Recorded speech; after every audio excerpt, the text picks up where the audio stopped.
Welcome to Catholic Answers Live, the program where you participate with your questions about apologetics and evangelization, including the most important theological, spiritual, moral, and social issues facing the world today. Call now with your question for today's guest. Toll free 1-888-31-TRUTH. That's 888-318-7884. Now, from San Diego, Catholic Answers Live.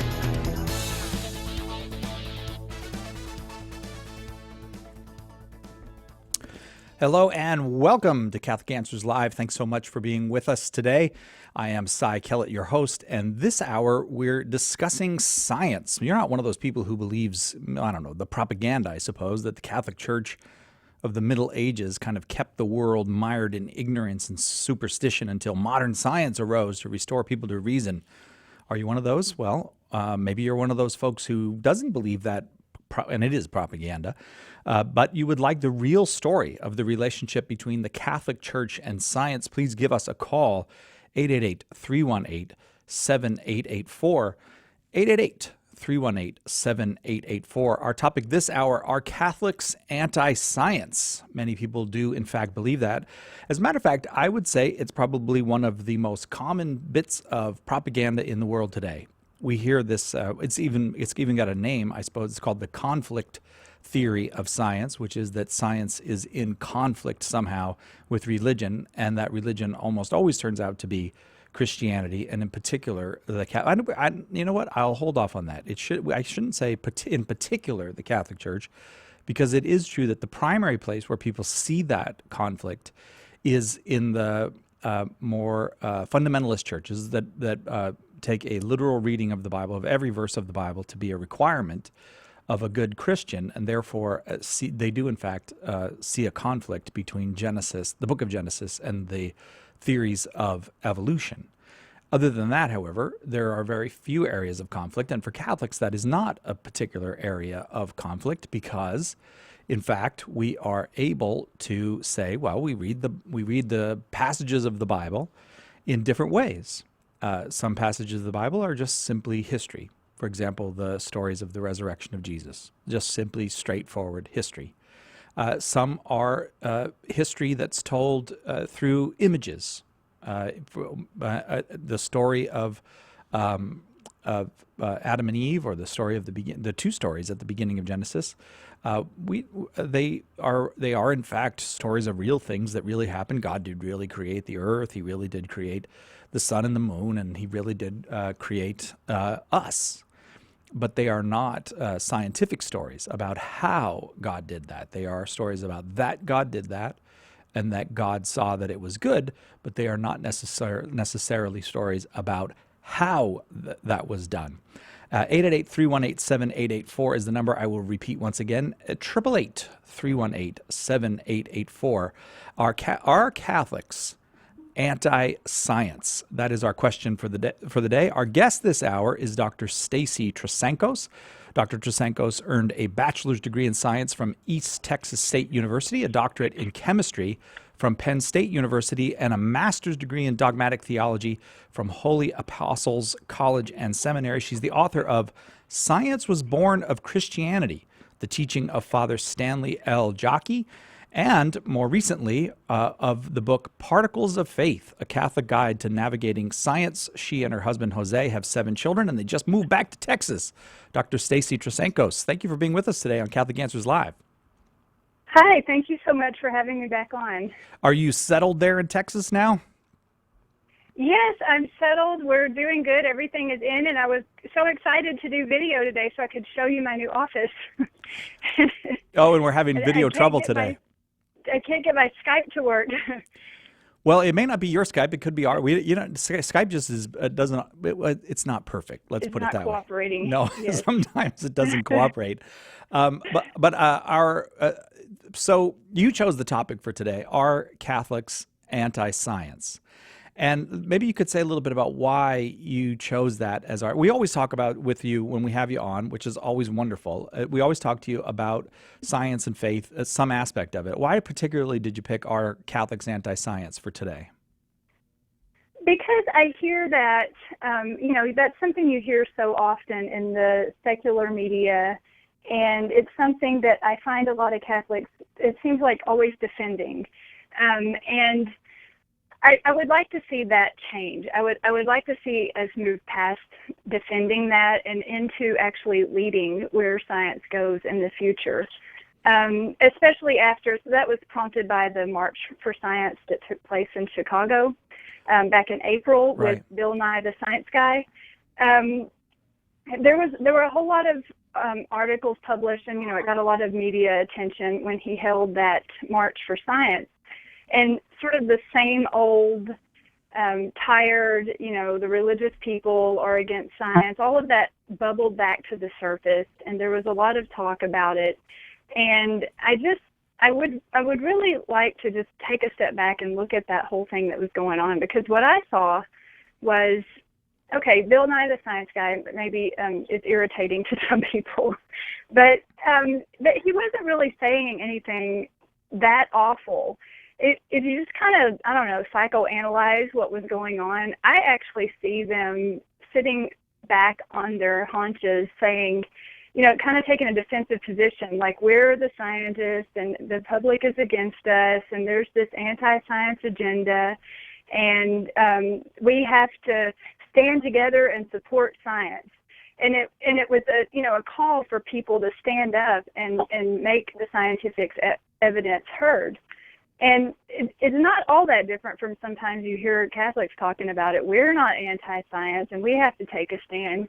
I actually think that if we sort of played the alpha here, if the Catholics and Christians started playing the alpha and just started going forward, like, look, guys, science is wonderful. Science is science. It's good to march for science. It's good that we have science. It's good that we as a human race are investigating the universe and trying to learn more about our world. But sit down and listen, because there's much more to this story. It's not just, if you just say I love science and you leave it there, it's kind of like when you hold your newborn baby and you look at the APGAR scores and that's it. That's all I'm going to know about my child. There's so much more passion and meaning and truth when you can combine theology and science and philosophy, when you can look at the bigger picture. And what I think's going on with a lot of the secular arena in science is there are a whole lot of people that are trained in science and a whole lot of people talking about science who aren't even trained in science, but there aren't a whole lot of those people who are trained in philosophy and theology as well. And what I see on the flip side in all these other wonderful Catholic organizations, like Dr. Stephen Barr's, the Society for Catholic Scientists, held their meeting in Chicago at the same time. What I see among the Catholic and the Christian circles are a lot of people who know about science and who know about philosophy and who know about theology and who can dialogue competently in all three areas. And there's a vibrant, growing, booming dialogue among faith and science. And it's not at all focused on our Catholics' anti-science. It's focused on, look what we're learning about the universe. Look what we're learning about ourselves. What does this mean? Like, what does this mean for all of us to be human? And instead of dividing people, it's uniting people. Like, it's bringing Protestants and Catholics together to talk about these things. And I think we should bring in the people who are at the March for Science and say, come here, if you think that's awesome, let us tell you the bigger truth. Because science is just a chip off the old block, to borrow one of Father Yaki's phrases. It's part of the creation of God. It's a study of the creation of God. But there's so much more to the meaning and purpose in life than that.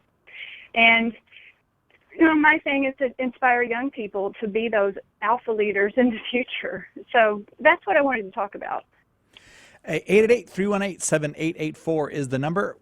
Are Catholics anti-science is the topic. Dr. Stacy Trasancos is our guest this hour. 888-318-7884 is the number. I was struck by that, by that March for Science and all the coverage that it got, because and I think you're very gracious. I mean, your comments about Bill Nye are gracious because I don't think he always is gracious to people who take a different view of the universe, not a different scientific view, but a different philosophical view than he takes. He's very pro-choice person. He's a very secularized person, I would say.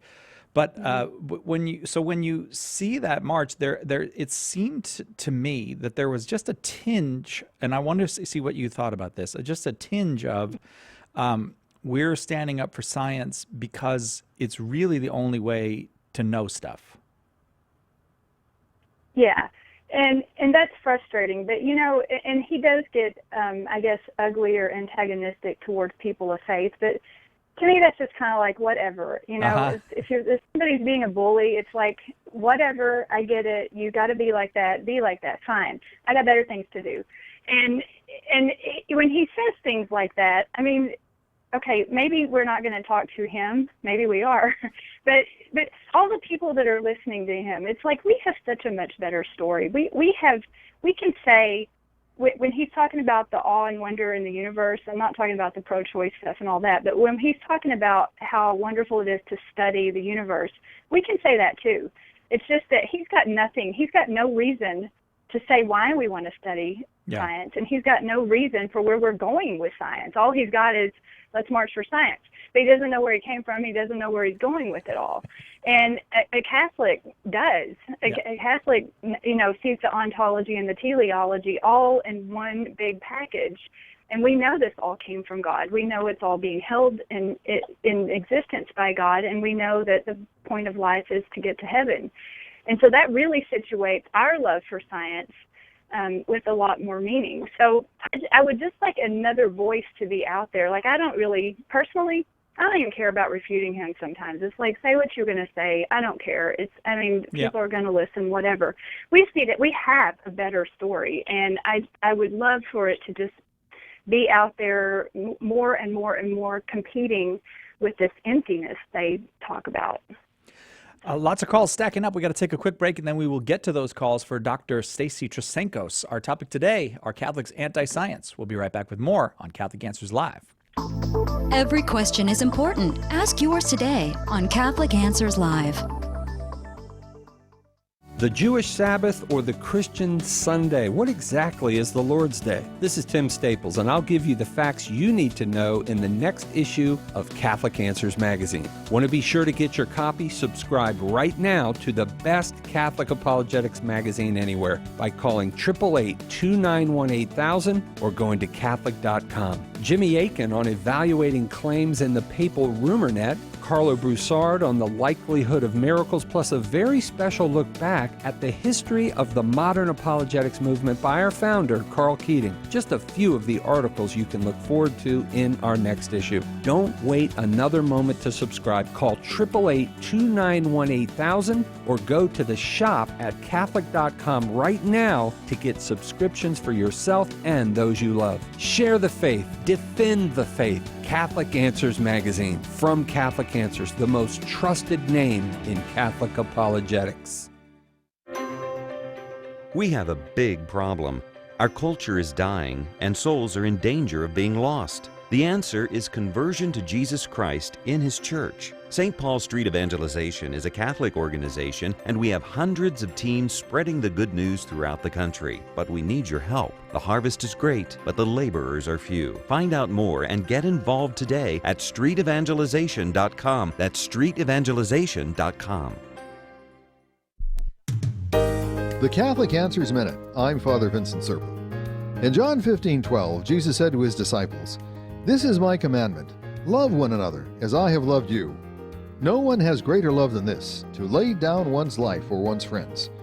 He said that He called them friends because He had told them everything He had heard from the Father. It was not you who chose me, but I who chose you and appointed you to go and bear fruit. You who are listening, you exist. You are who you are by His deliberate choice. Everything about you, your personality, your talents, your limitations, the grace that enables you to believe, your volatile temper, your disordered sexuality, your penchant for control, or whatever your cross happens to be, everything is a matter of His design. He has disclosed Himself to you and has given you His very life. What do you choose in reply? Is there any good in your life that you could possibly withhold from it? I'm Father Vincent Serpa for Catholic Answers, Catholic.com. Call now with your question, 888-318-7884. This is Catholic Answers Live.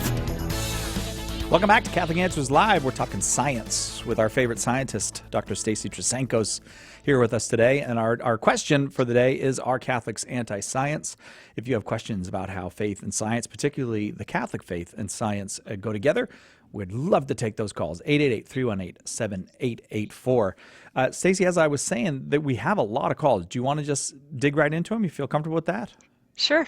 Alrighty. Yeah. We go to Katie in Lincoln, Nebraska, listening on KVSS. Katie, your question for Dr. Trasancos. Hi there.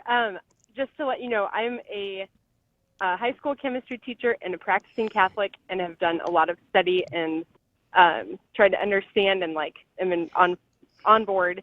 My question is that it seems like even though the Church knows that she is not anti-science, and in fact, is a huge umbrella, that things like Theology on Tap and sessions at conferences and different even series put on by dioceses are still labeled like the Church and science.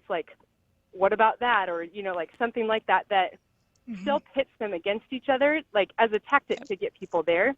But I'm wondering whether you think that is helpful, because people who don't ever come, are still left just kind of assuming that there's some sort of opposition. Yeah, you're exactly right. And see, I'm guilty because that was the title for this show today, Are Catholics Anti-Science, to get attention. But, I do think you're right. I think there should be other ways to talk about it. One thing I like to say is, if you really understood the periodic table, you would get down on your hands and your knees and weep for joy, thanking God for all of those elements. And it's a packed statement. I had a title once that I gave a talk to a high school: Science without faith is like eyeballs without a face. And I agree with you. I'm trying to move myself more into titles that just show how science enriches our faith. And it would be great to have more things like that. But I'll be honest. I also am well, will anybody want to come hear that? Will anybody think it's great? It's almost like, do you feel this way too?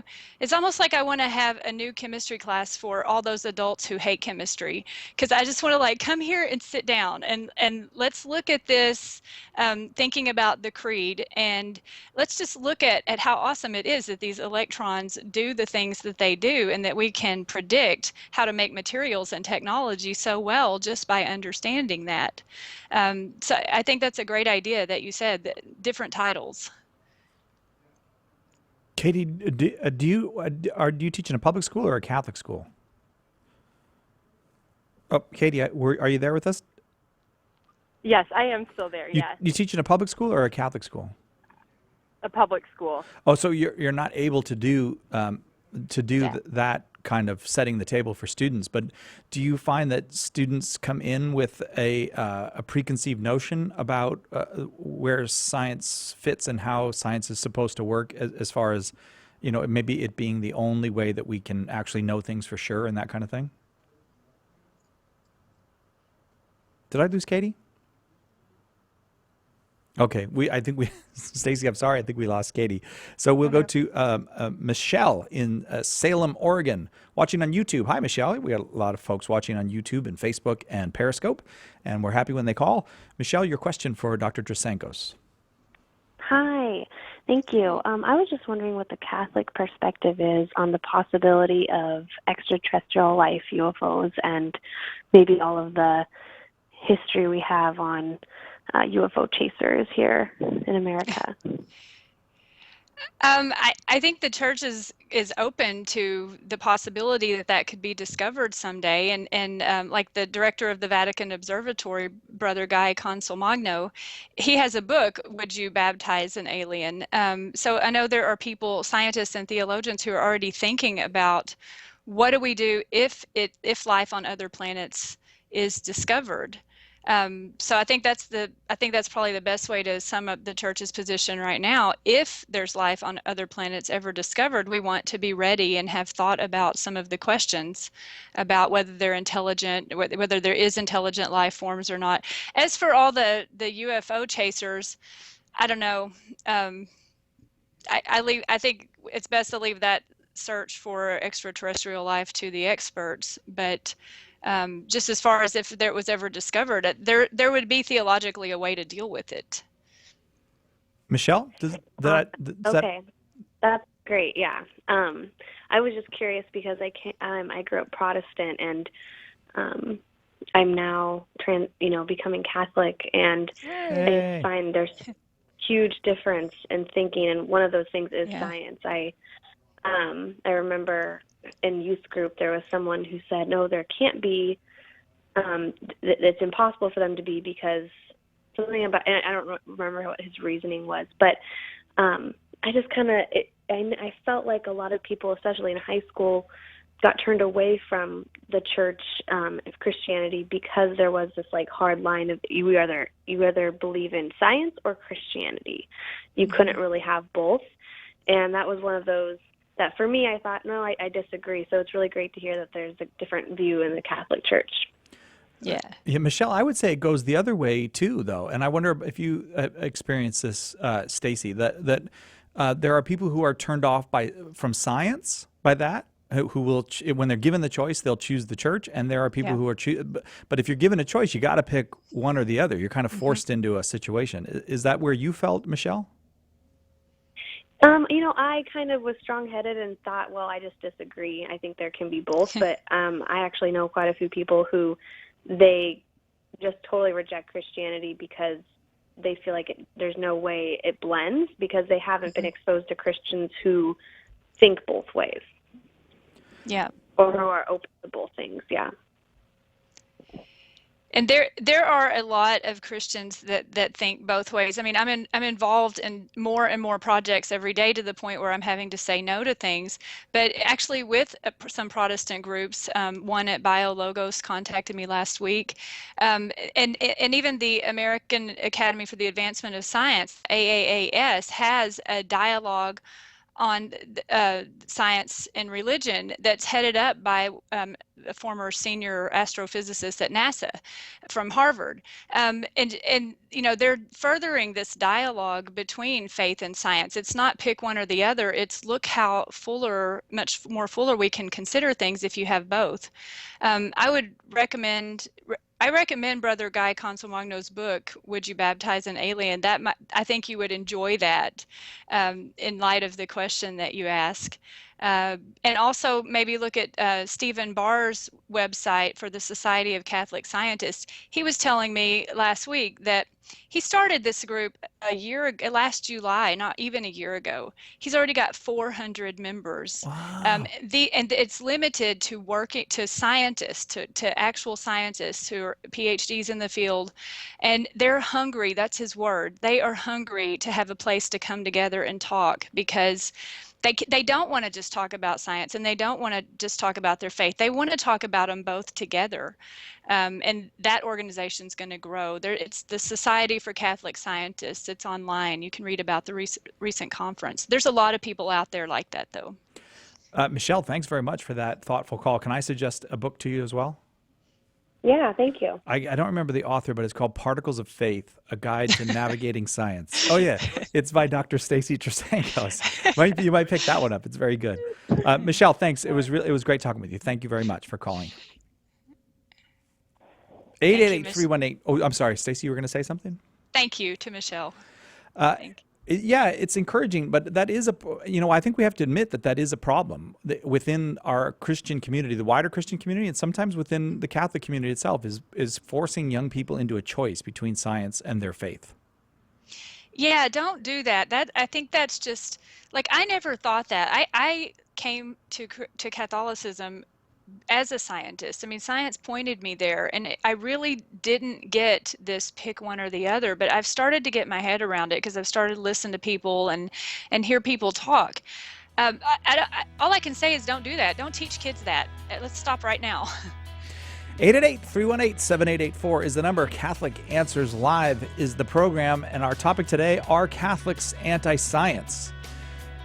You got a question about, maybe you want to challenge it. Maybe it's not just a question. Maybe you want to challenge us on this. We're happy to take that challenge. We will try to do so gracefully and gratefully. 888-318-7884. We'll be right back with more on Catholic Answers Live.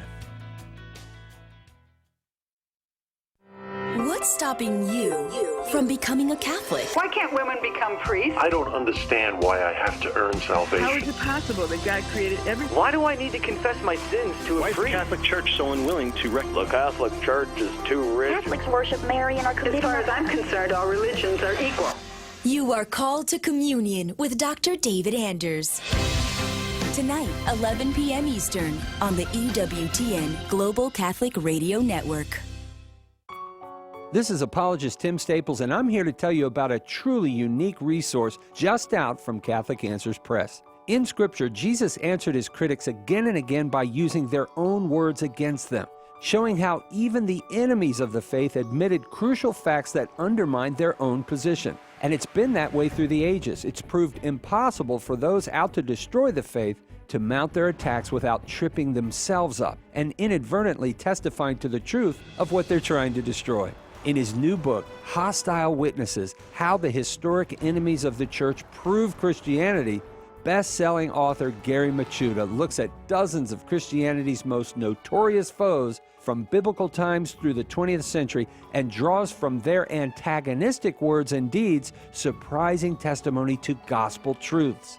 From the Pharisees to the Nazis, from the Crusades to the Reformation, he presents a parade of skeptics, heretics, pagan powers, and rival sects, each taking a turn in the witness's chair and giving an unexpected but compelling account in favor of Christ.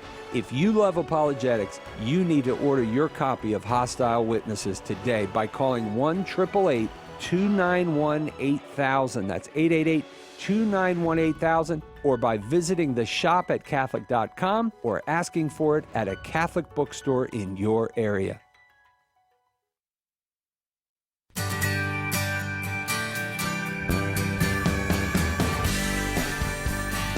Welcome back to this Friday edition of Catholic Answers Live. So happy you're with us.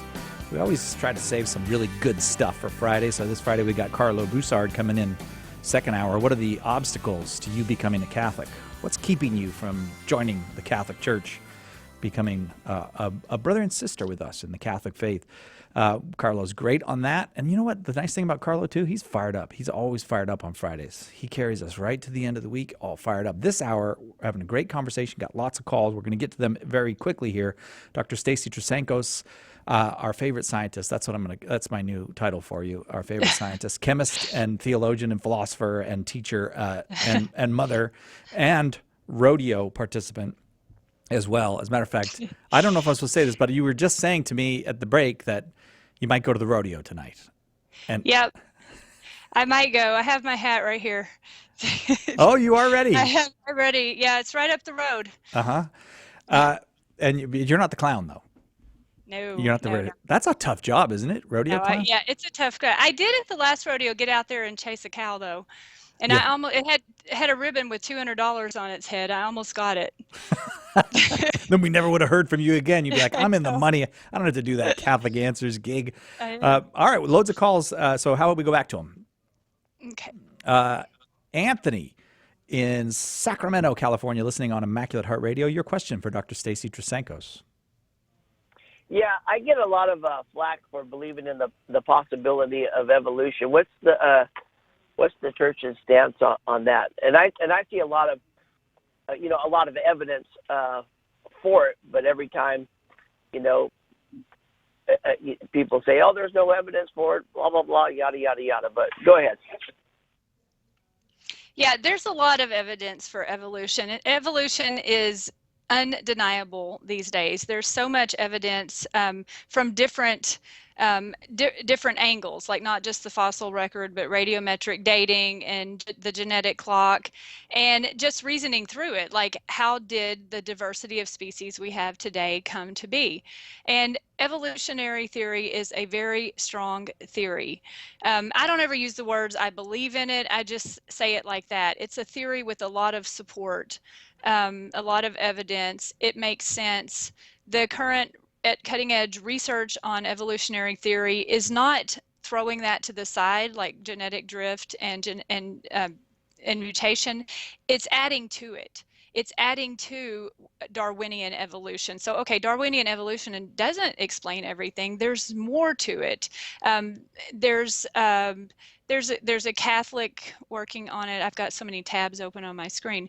But in the Society for Catholic Scientists, there's a Catholic working on evolution who is adding in part of the story as cooperation. Like, was there some kind of cooperation between species and animals as they evolved? There are people asking questions about language and intelligence, and when that first appeared, like they think language, the way we have language now, may have appeared even within just one generation. So there's so much going forward with that, and the church's position on it is it's okay to talk and to study that science and to learn about it. You never can deny the truths of our faith. You cannot deny, you couldn't say evolution proves we don't have a soul, but we're not going to do that anyway. You can't say evolution proves there is no God, that this just all happened by random chance. We don't do that anyway. We say God created everything, and oh, wait, how did the species evolve to be what they are today? So we have a very healthy view of it. And you really have nothing to fear when you look at it that way. And when you understand that we also don't have all the answers. We'll probably never understand from a chemical standpoint how the first living thing appeared, atom by atom. We'll probably never understand that, but it's reasonable to assume that life emerged from inanimate matter because we're made of atoms. So the church has a very open mind on that. You're not required to believe one way or the other about the science, but you're certainly allowed to investigate the science and actually encouraged to see what that tells us about what life means and what it means to be human. Anthony, how does that strike you?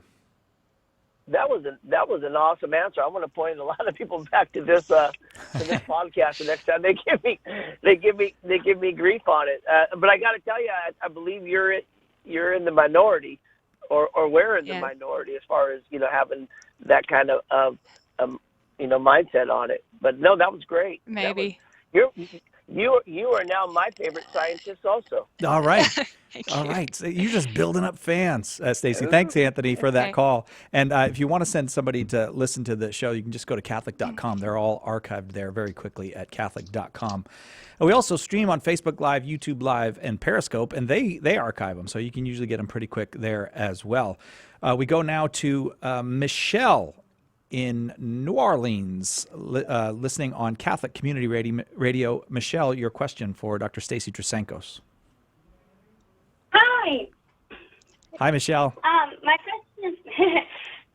question is, a lot of my friends who have left the church because of science reasons, it always comes back, it seems to me, that they're good with the whole moral evil thing, but they don't understand the problem of natural evil. And the way I currently understand it, my question is this. The way I currently understand it, the Catholic Church teaches that before the fall of Adam and Eve, the world did not have disease, disorder, death, and that sort of thing, and after it did. So how do you reconcile that with evolution and the way the universe works, and we assume has always worked, where this sort of death and life thing is how the world is ordered, rather than that being a disordered function?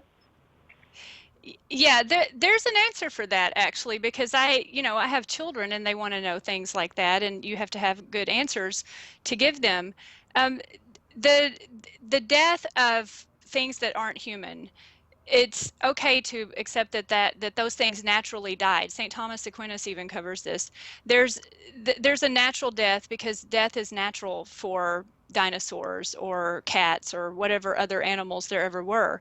The fall and not dying applied to humans, created in the image and likeness of God.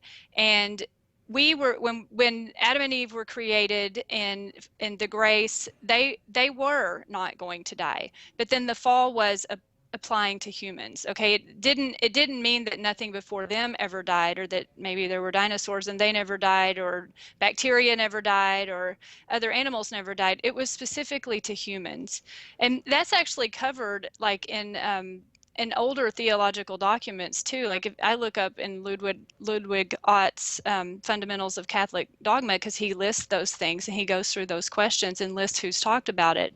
And that's the theological opinion, which means it's a legitimate opinion, but there's no like doctrine or dogma saying that we have to believe that. But that's how it's explained by the theologians. Okay, Michelle? Yeah, that's helpful. Yeah, thank you. Okay, thank you very much, Michelle. Appreciate that. Gabriel in Salem, Massachusetts, your question for Dr. Stacy Trasancos. Oh, hi. Well, thank you for taking my call. I had a question. Now, look, I'm Catholic. I love my faith, but one of the things I've noticed is we don't have a lot of like things people to point at so that we can act as cheerleaders for them. So I guess the question to you is: are there any priests? Because I know there are priests out there that are PhDs. They're very learned men. But is there somebody that I as a Catholic, when I communicate to a layperson, insofar as what Catholicism has contributed to the secular world, like a priest that, maybe not an Albert Einstein, but something I could put out there that people they could recognize, or if not recognize, I could tell them about, and they could plug it into their everyday lives. Because I find that when I talk about science with some people, their eyes glaze over. So, Okay. with that being said. That's a great question, actually, Gabriel, and it's a lot easier to answer than you might think, because there are literally hundreds of answers to that question. Stacy, how would you answer it? There are a lot of answers. There's a list. So this is a really popular Wikipedia page. I've seen it all over the internet. It's a list of Catholic cleric scientists. So it's priests, but it's also friars and monks. And monks. And I think it's like 200 long, but these are historical. So I'll post that in one of the Facebook comments or something after we're done. There's that Wikipedia page, and it's long, and it's got all of these. I also wrote a book based on Father Stanley Yockey's work called Science Was Born of Christianity. There were a whole lot of scholars involved in the rise of science in the early universities. And then as far as today, which is a very active field I work in right now, getting the message out today, who are the PhD scientists who are openly Catholic. I go back to Stephen Barr's Society of Catholic Scientists. I was trying to think of that name a while ago. I didn't have it in front of me. I didn't want to say it wrong. But Martin Nowak at Harvard University, he is an evolutionary biologist and a working PhD scientist. Karin Uberg is also an astrochemist at Harvard University who is a Catholic convert. She's a rising star in her field. Dr. Stephen Barr himself is a physicist at the University of Delaware. There's Stephen Meredith at the University of Chicago, and there's Dr. Kenneth Miller, who wrote the biology textbooks that is the #1 high school textbook in the United States in secular high schools, and also at the school where I work. So there's a lot of them. And Dr. Stephen Barr's working on that. I keep saying that Society of Catholic Scientists because I was talking to him last week. He's got 400 people who signed up already. So there are a lot of people, and he's helping them have a voice. Just for people like you, when you want to point to something and somebody says Catholics can't be scientists. Oh, yes, they can. Oh, and the Vatican Observatory. Look up that website too. Now, Gabriel, is that what you're looking for?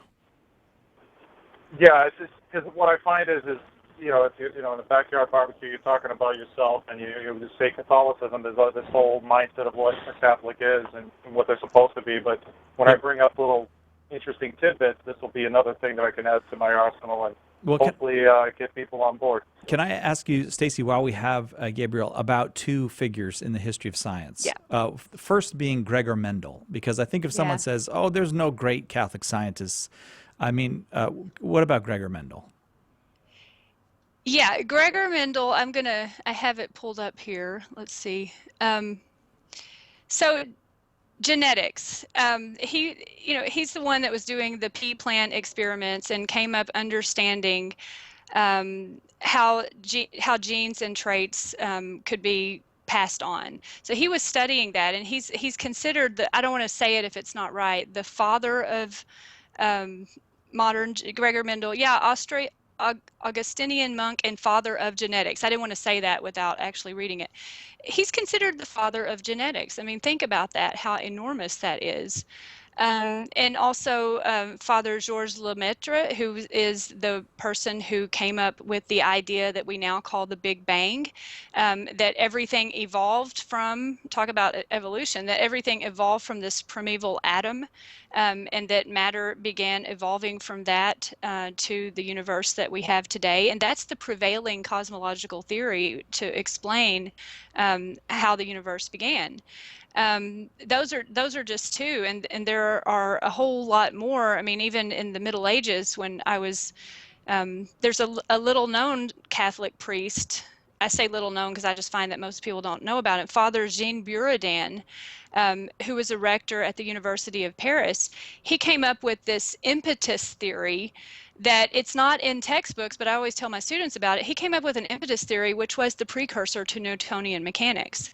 And the church is not just like we can be scientists. They are like the mother of science, like gave birth to science. Science arose under the nurturing worldview of Catholicism. So Gabriel, if you want to look up Gregor Mendel or George, you say Lemaitre. Yeah, it's hard to say. Yeah, because it's French. But yeah. Do you know the two of them, Gabriel?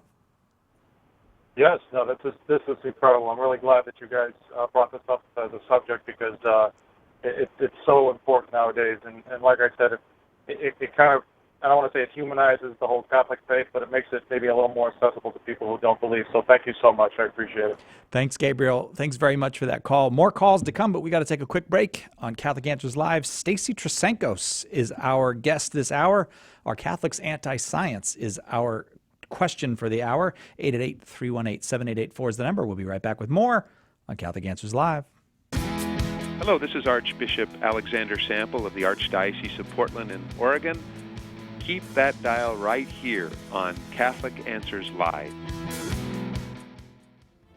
As legend tells it, 500 years ago, a disaffected Augustinian priest nailed his 95 Theses to the door of the Wittenberg Cathedral. The evidence that he actually did this is pretty thin, but Martin Luther's objections to Catholic teachings concerning purgatory and indulgences set off a series of countless ruptures that the Church suffers to this very day. The faithful Catholic wants to be God's instrument in healing these ruptures, but may not know where to begin.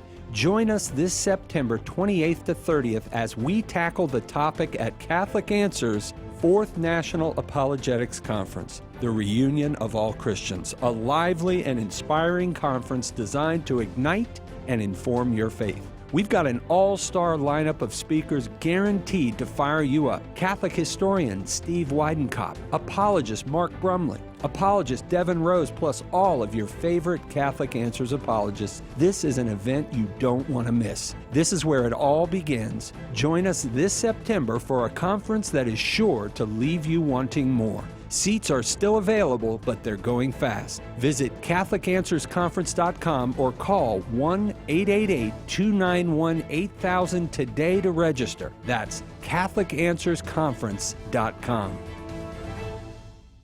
Homeschool Connections has recently formed a partnership featuring a dual enrollment program with Franciscan University of Steubenville.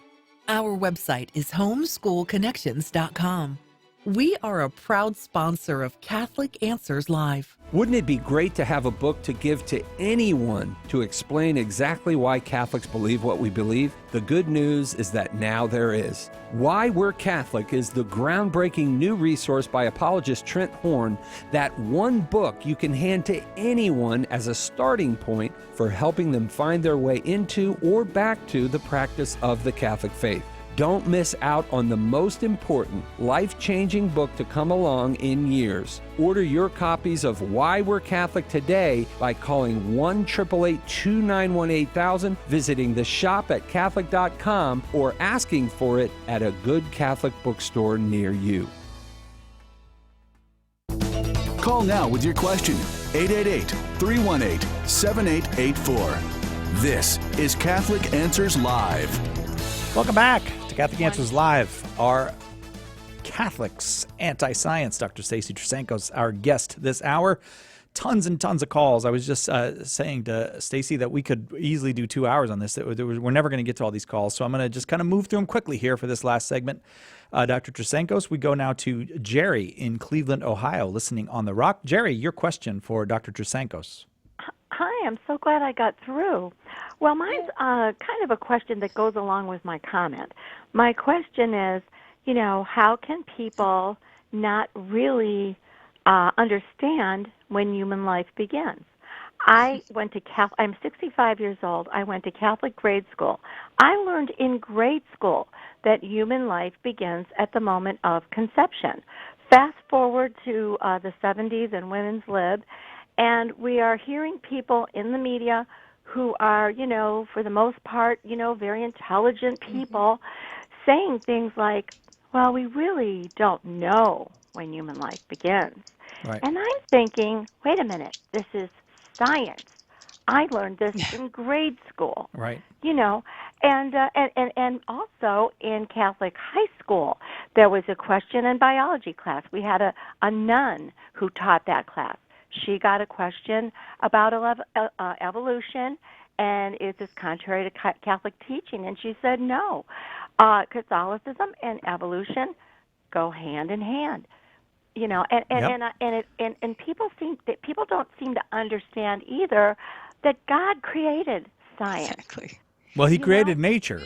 That's the thing. Yeah. And science studies nature. Jerry, okay, let's let Dr. Trasankos respond.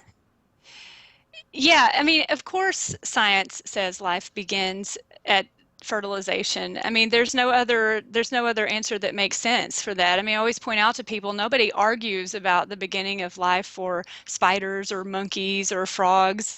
It's like you understand that there's a beginning to their life, and that's when they begin to exist as an organism. It's the same for humans. I don't know. I think people who argue that point, they just kind of not need to be debated with. They just need to be set straight. Like, really? Is that all you got? Because, of course, life begins at the moment of fertilization.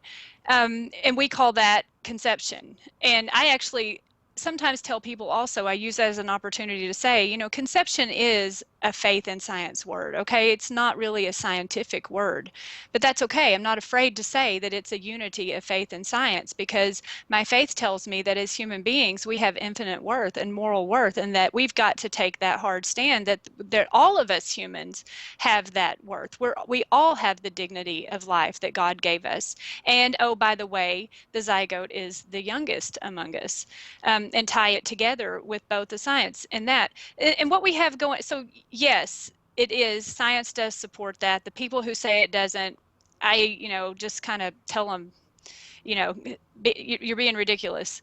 But most of the people, like, there are plenty of pro-choice people, scientists, who fully acknowledge that that is the beginning of life, who fully acknowledge that a human embryo is a human organism, who don't care whether we call it person or not. They still support the research on it. And those are the hard cases. Those are the people who say it's a human, it just doesn't have any moral worth.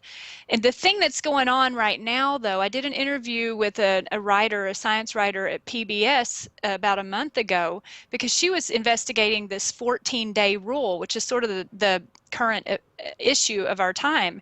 They've been able to synthesize human organisms in the lab, or they think they're almost able to, and can sustain them alive on a slide, a microscope slide, for more than 14 days. And the ethical issue, the concern on the table now is, should we be doing this? Well, guess who they're looking to for advice? Catholics. The other, there was a priest who was interviewed with me, Father Tad. How do you say his last name? I don't want to say it wrong.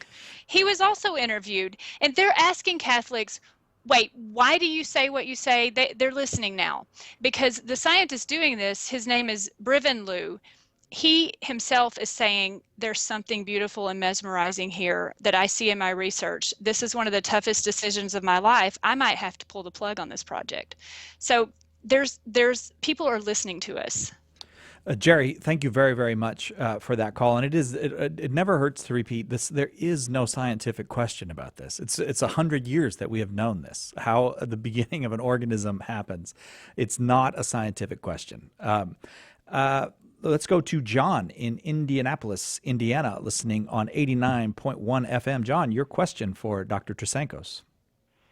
Sure. Good evening. Thanks for taking my call. I actually kind of disturbed to hear about evolution because every science requires scientific method to be proven. And basically, I don't know if Professor could give me one example of one species changing into another species. There is no such evidence. Therefore, evolution is just a belief like any other beliefs.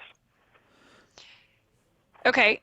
I'm gonna have to get you something on that's written out, because that's not like the biology of it's not my expertise. But yeah, there are plenty examples of one species becoming another. There are articles that are written up and have the evidence. Why wouldn't you accept that, though? Like, why don't people accept that? Why can you not accept that new species arise? I mean, we see species go extinct. We see diversity of life like we have now. I mean, if you can't accept that species arise from other species, like, I mean, I would just point to everything living right now as a piece of evidence. Like, where did all those things come from? In a way, they're all transitional fossils because we're all our own unique organism. But why can't you believe that? If we all came, if there are species now and they're all different, it's not that wild to believe that they evolved over time. If you don't accept that, like if you say, I can't accept microevolution, I can accept microevolution, but I can't accept macroevolution, even though they're the same thing. It's the difference in a trickle of water and the Grand Canyon. Why can, you're left with the conclusion of saying the way the diversity of life came to be today is that God must have said, here's a miracle, here's a miracle, here's a miracle, here's a miracle. And that's a really dangerous position to put yourself in, because you're literally in the position of saying, I just can't believe God could have made organisms to evolve over time. Therefore, I'm just going to speculate about that evolved because it's microevolution, and that species was a special creation by God. And I mean, think about what you're putting yourself in the position to do. You really can never have an answer except what you want to make up, and it shouldn't be like that. John? It's all in, all those answers are in Genesis, God created, and you still failed to give me any example of one species changing into another. It's just observational science. Well, she did. She's a chemist, not a biologist, so Yeah. that's why she said she'll send you materials, and you can follow her on her Facebook page. What's your Facebook page, Dr. Trasancos? Just Stacy Trasancos. Stacy Trasancos. Or, yeah, I think so. You don't remember your own Facebook page. What kind of scientist are you? It might be S. Trasancos, yeah. Okay. Yeah, I can definitely get you an example. I'm just saying I don't want to focus on, because I know what happens. If I name one example, you can say, no, it's not. I name another, you say, no, it's not. I'll give you some examples. But John, where we do agree that that Genesis is the Word of God. You agree with that, Stacy? Yes, amen. And as the Word of God, it tells us really, really important stuff. Yes. Dr. Stacy Trasancos, it flew by today. I can't believe we've gone through an hour. Thanks so much for being with us again on Catholic Answers Live. Thank you so much for having me. And so you can find her as something Trasancos on Facebook. That's right. We don't know why. Just look at. You could just could you probably just search like Dr. Stacy Trasancos and it would find you somewhere? Just Stacy. If you just search Stacy Trasancos, you'll find me. Okay. And if there's a picture of her at the rodeo, you're at the right spot. Next hour, Carlo Broussard will be with us. We're going to talk a bit about why are you not Catholic? If you want to tell us, give us a call, 888-318-7884. We'll be right back on Catholic Answers Live.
Welcome to Catholic Answers Live, the program where you participate with your questions about apologetics and evangelization, including the most important theological, spiritual, moral, and social issues facing the world today.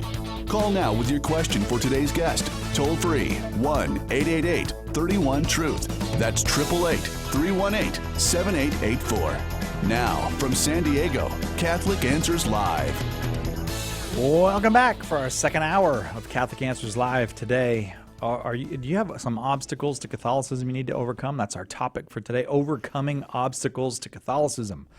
What's getting in the way for you? Are there intellectual obstacles, moral, religious, maybe even political obstacles in your way? What obstacles do you face that keep you from accepting that Catholicism is true and fully true? Give us a call. We'd love to discuss it with you. 888-318-7884, 888-31-TRUTH. Our guest this hour, Carlo Broussard, is here, staff apologist and speaker here at Catholic Answers. And you know what? I'm just going to say this, Carlo, before you say anything. You should invite Carlo to your parish or event. This guy just lights up when he speaks. And if you want to get a taste of that, you can get his CD, Your Truth, My Truth. Yes, it's a CD, isn't it, Carlo? Hi, Carlo. You got Broussard. it right, Si. Happy Friday to you, brother. It is always good a to happy be Friday with you. when you're in here. Yes, I sir. like it's starting to become almost a pattern. Like we close out the week with Carlo. That's I like man. it. We go out with a bang, right? Yeah, that's right. That's what we need. Yeah, we need to get you first hour Monday and last hour Friday because you could fire us up for the week and then you could Take fire us us up out, heading right? out. Right, exactly. When you're as you're in your work as an apologist, what are some obstacles that people face?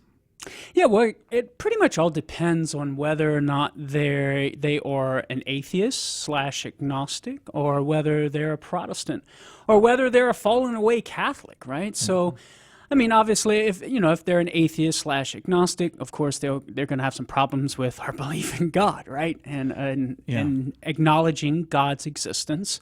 Many times, atheists will look from the outside into the church and make claims concerning maybe our rituals look a bit superstitious, or maybe the wealth of the church, right? The so-called wealth of the church. That's a common critique among many unbelievers, right? Why don't the church sell all of its riches and give all the money to the poor, right? And we'd all be better off. If it's a Protestant, many times some of the obstacles that they will face will be more biblically based, right? So their lack of evidence in the Bible for certain doctrines of Catholicism, whether it be the intercession of the saints or the various things we believe about Mary or the papacy or purgatory, etc.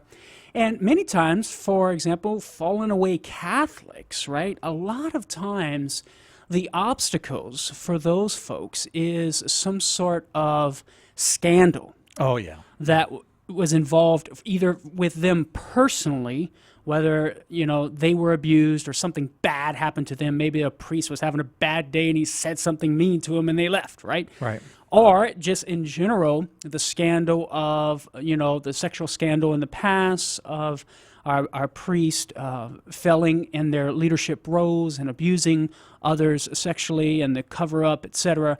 Sometimes, for a lot of those folks who have fallen away, it's scandal that's an obstacle for them. And so, like I said, it kind of all depends on where they're coming from, where they're at, what audience we're addressing. It will determine what sort of obstacles they deal with. And that's what we're opening up today's show with. What obstacle do our listeners have to Catholicism? Something that's sort of a hang-up for them, whether it be maybe perhaps, as you mentioned, a moral teaching of the church or a doctrinal doctrine of the church. And so, we'd invite them to give us a call. And it doesn't have to only be somebody who has an obstacle. Maybe our Catholic brothers and sisters out there are trying to evangelize someone, whether they're an atheist, Protestant, or a fallen away Catholic, and those individuals have certain obstacles that our friends out there would like to learn how to help them overcome, to help remove those obstacles to Catholicism. 888-318-7884 is the number, 888-318-7884. Carlo Broussard is our guest this hour, and so that we're going to have a good hour. We're going to have a fired up hour. But what I see, Carlo, is already, again, the lines are full. So Great. I wonder if you want to just go to calls. Yeah, we can give it a shot. Let's do it. All right, let's start with you, Tom, in Buffalo, New York. You are on with Carlo Broussard. What's your question? Oh, thank you, Carlo, for taking my call. Hey, the reason I'm not a Catholic is I can't believe in a God anymore that could create us and then send the vast majority of us to such a drastic place called hell. Right. You know, and it says many are called, few are chosen. That means the odds of us going to hell are pretty good, I would say. But I don't understand. To me, that would have to be a cruel and vicious God to create us and then send us to, you know, for eternity to hell.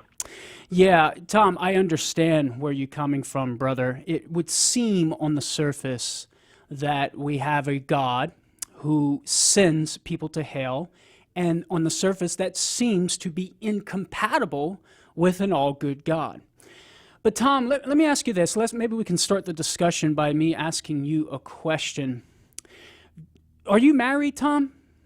Yes. Okay, Tom, let me ask you this.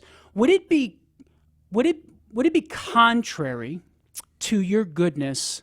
Would it be loving? Let me ask you this. Would it be loving for you to force your wife to love you? Like if you were to hold a gun up to her head and say, "Love me," or to force her into loving actions with you in your home. Would that be loving for you to do that? I understand that. No, I understand your point, yeah. Yeah, okay, so it wouldn't be a loving thing. So the point being is that love presupposes, Tom, a free response, and a free response to enter into a relationship and make a commitment. And if that free response is not there, then it's not love. And if an individual chooses to not enter into a relationship, then the relationship doesn't exist. Tom, when God creates us, he creates us with a desire for us to enter into a loving relationship with him. He created us with the capacity to choose for him or against him because that's what he desired. He desired a relationship with us that would be entered into by making a commitment. And with that choice, with that will, now God could have made us as robots, Tom, or God could have made us and created us with the beatific vision where we didn't have any choice in the matter and we could only choose to love him. And we could only choose the good and not have a capacity to reject him. But he created us in the noble condition, Tom, where we're going to make a choice to cooperate with his grace to define our character and to define our virtue within our soul and to enter into committed relationship with him. And with that capacity comes the possibility of being separated from him, comes the possibility of saying no. And when we say no, and we die in that choice of rejecting God, well, then we're going to spend the rest of our existence separated from him. It's not an act of vengeance from without, as the Catechism states, that God is imposing on us, but it flows naturally from the very nature of sin itself, Tom. Just as if you commit a serious offense against your wife and creates a separation between you and your wife, so too when we sin against God, it creates that separation from God. And when we sin mortally, we fall out of relationship with God and we lose God's grace in our soul.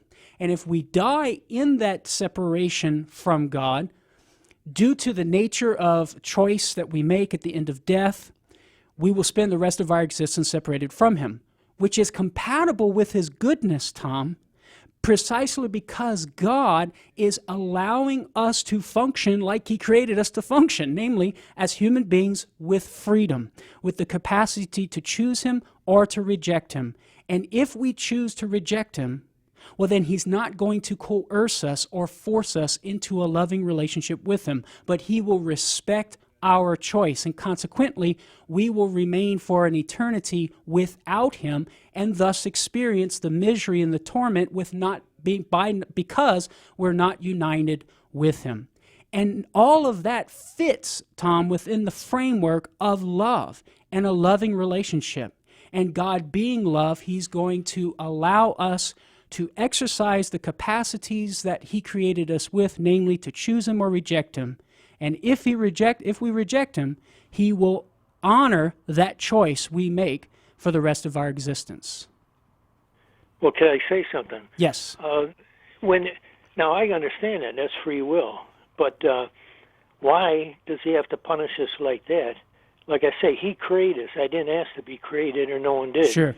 But now, St. Faustina says, hell is such a horrible, horrible place. Correct. You wouldn't want to be there 10 minutes, let alone eternity. Right. Now, why would he have to punish you like that? Why Okay, I couldn't got he you. just put you out of existence, for anything? Oh, yes.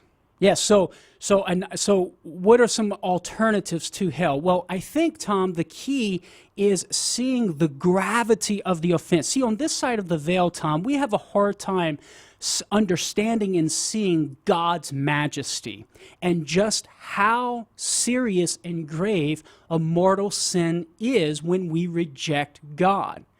And it's the gravity of the sin that we're offending an infinitely majestic God, the supreme being, who is infinitely dignified, right? He has infinite dignity.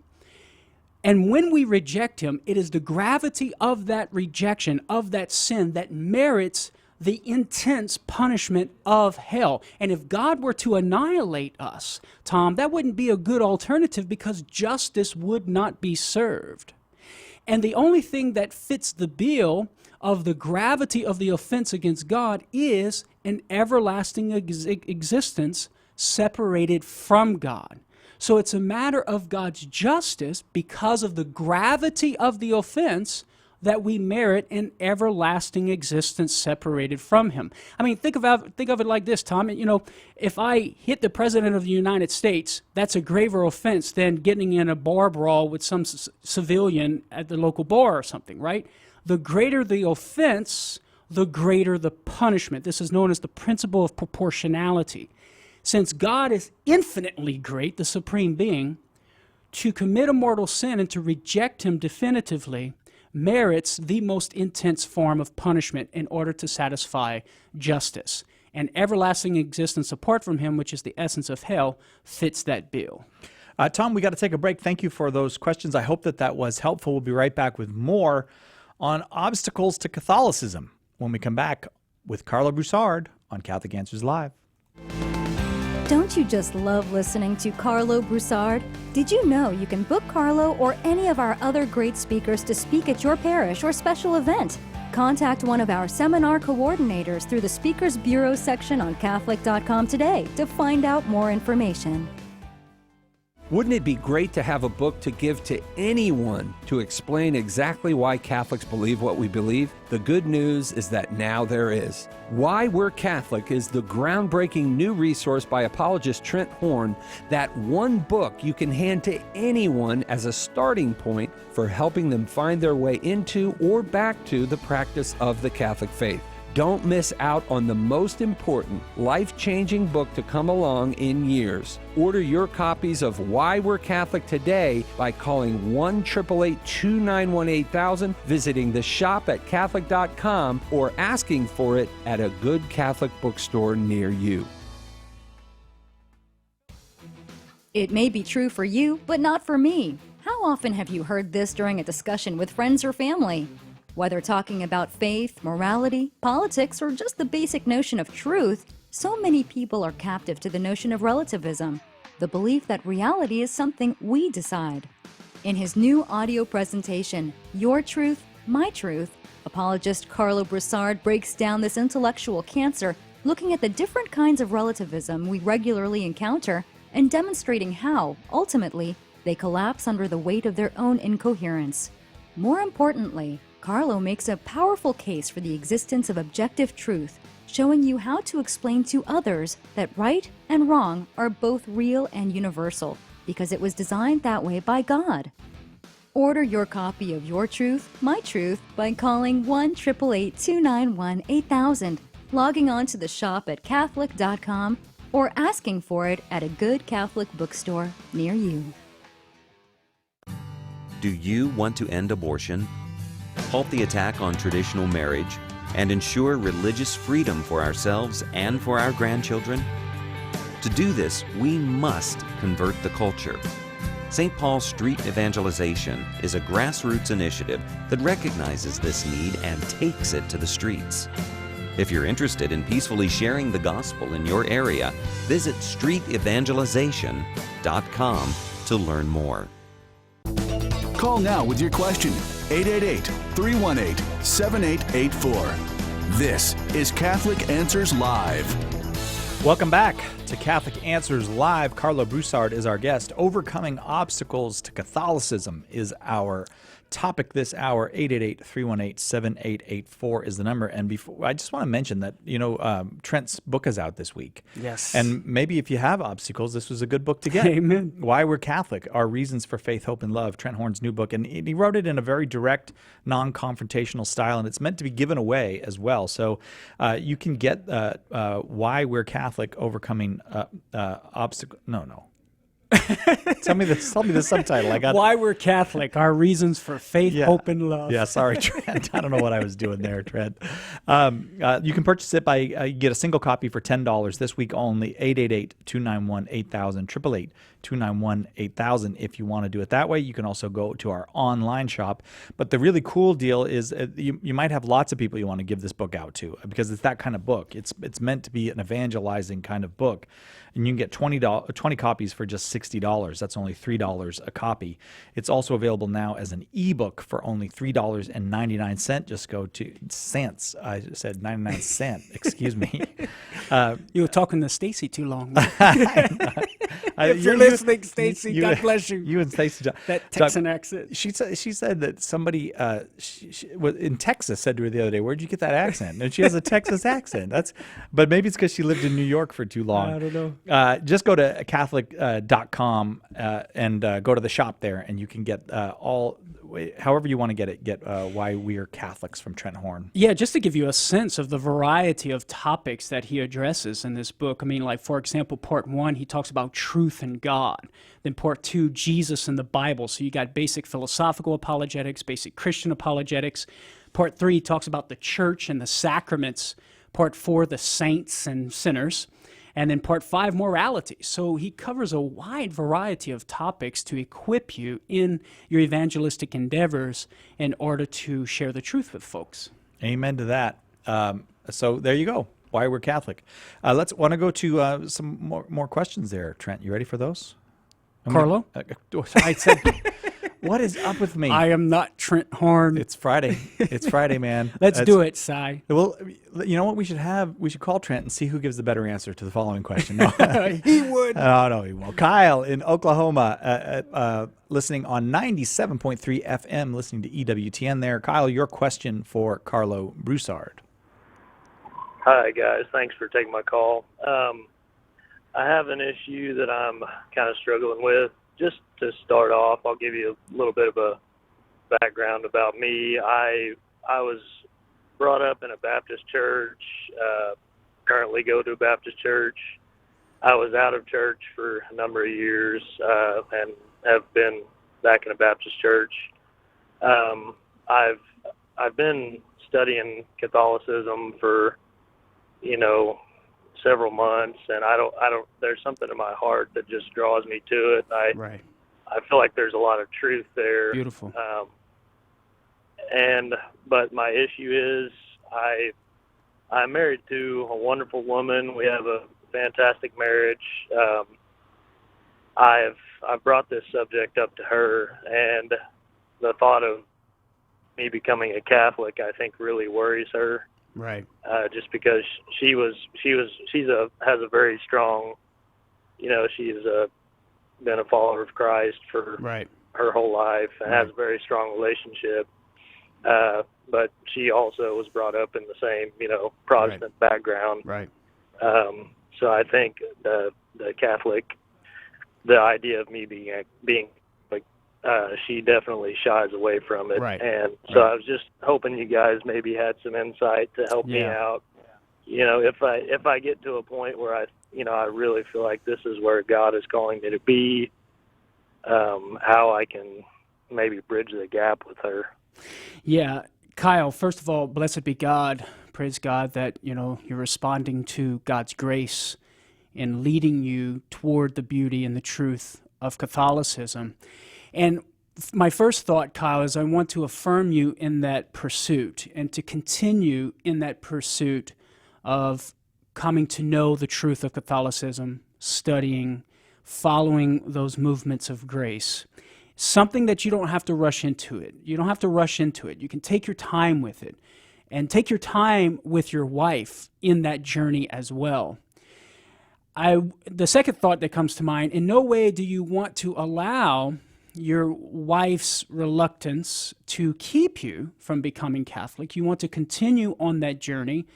And even if you do come to that point to enter into the Catholic faith, I think the best thing for you to do, Kyle, is to, once again, explain to your wife, not in the sense that, you need to come with me, wife, but to explain to your wife, look, we both love Jesus.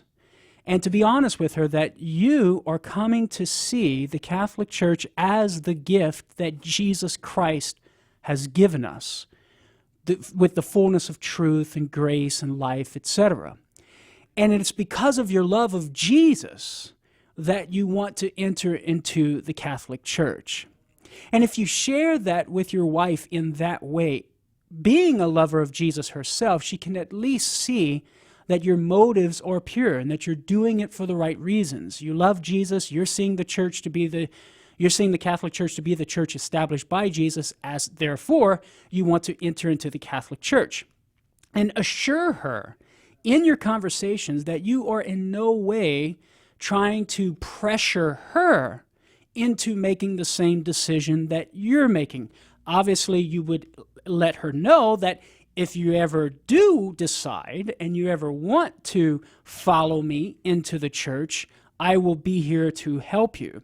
And I will also be here for you, even if you choose not to follow me into the Catholic Church. And this is where you can establish that common ground, Kyle, in saying, listen, honey, just because I become Catholic, that in no way will take away from our sharing in the love of Jesus. You might not be able to share with me the Catholic faith, but at least we can share Christianity in general together and the love of Jesus together. So you can still pray together, right? You can still read scripture together. You can still talk about the Lord together and how he's working in your life and in your marriage. So assure her that you becoming Catholic in no way will undermine that Christian foundation that you have in your marriage already. But in fact, it's only going to make it better. Because Kyle, in you becoming Catholic and beginning to receive the graces and the sacraments, and the sacrament of the Holy Eucharist and confession, that can only benefit your marriage, brother. That can only empower you to give you the wisdom and the strength that you need to make your marriage better and your relationship with your wife better, keeping Jesus front and center. Front and center. And over time, in God's plan, and according to God's will, your wife just very well may come and follow you into the church later on down the road. Does that help, Kyle? Yeah, absolutely. Okay, brother. And I think she would definitely, if I approached it in that way, I think she would definitely understand. And you're right. I don't think she would, be opposed to the idea. Okay. I did have one more question though, as far as if it ever got to the point where I did want to become Catholic and I was attending Mass, is there any issue, if I am a Catholic going to Mass regularly, my wife is still going to worship at our church on Sunday? I mean, is there anything within the church that would say, well, you really shouldn't attend both services? Or okay, good question. Yeah, so Kyle, here's the thing, brother.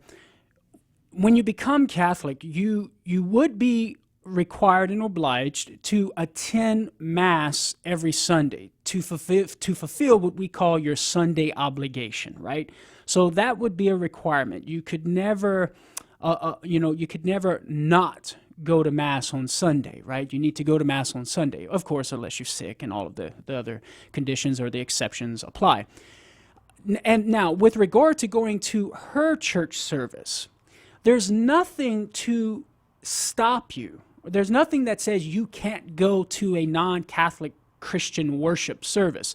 But the church does stipulate that you could not partake in any sort of communion within their community that they partake of. So if they have any form of communion, you would not be permitted to partake of their communion, because that activity for them is a sign of their unity in what they believe, and because there's diversity between the Catholicism and that community, you wouldn't be able to participate. But so I would encourage you, keep up the journey, my friend, and hopefully we'll see you in the church. Call us again sometime, Kyle. We'd love to hear from you again. Overcoming obstacles to Catholicism. That is our topic this hour. Carlo Broussard, our guest. 888-318-7884. The number. We'll be right back with more on Catholic Answers Live.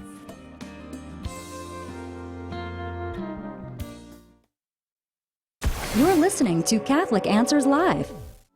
We've all heard the phrase, the new evangelization. In previous centuries, missionaries would travel to foreign lands to evangelize, but today's missionaries are more likely to focus on fallen away Catholic neighbors or relatives. But what about the old evangelization? The 2 millennia of Catholic missionary efforts by the likes of St. Paul, St. Augustine of Canterbury, St. Francis Xavier, and most importantly, our Lord himself. We must not forget the methods they used to spread the faith to the farthest reaches of the world.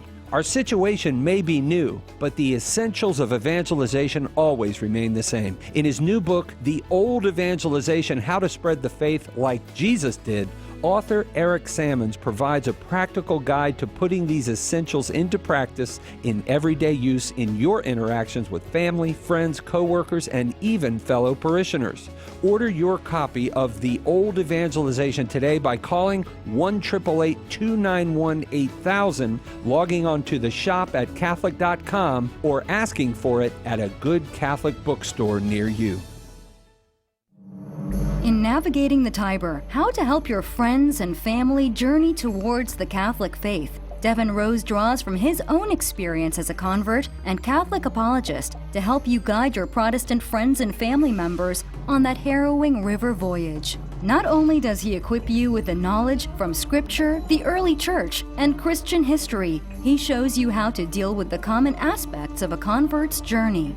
The river to Rome is unruly but crossable. Order your copy of Navigating the Tiber and help your friends and family have smoother sailing on their way to Christ's church. Get your copy of Navigating the Tiber today by calling 1-888-291-8000, visiting the shop at Catholic.com, or asking for it at a good Catholic bookstore near you.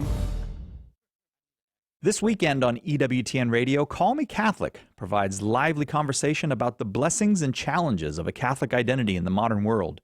Broadcasting from high atop the Tower of Hope on the beautiful Christ Cathedral campus, Call Me Catholic, hosted by Peggy Normandine, airs Saturdays at 1 p.m. Eastern, 10 a.m. Pacific.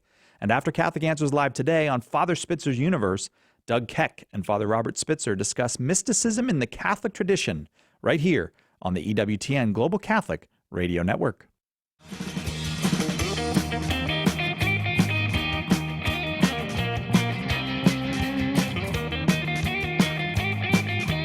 You like that drumming? That is our own Nick Chamberlain on the drums.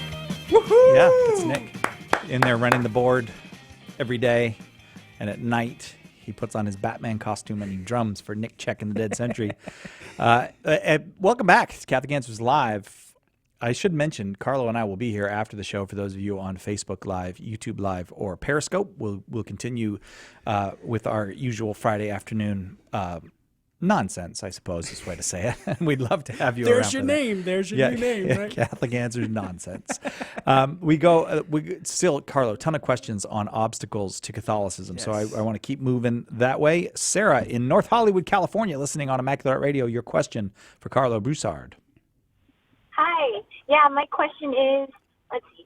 So I'm a college student, and I go to a pretty secular campus in Northern California. And I just wanted to ask, how do we address the issue of indulgences to fallen away Catholics who have come to the Protestant faith?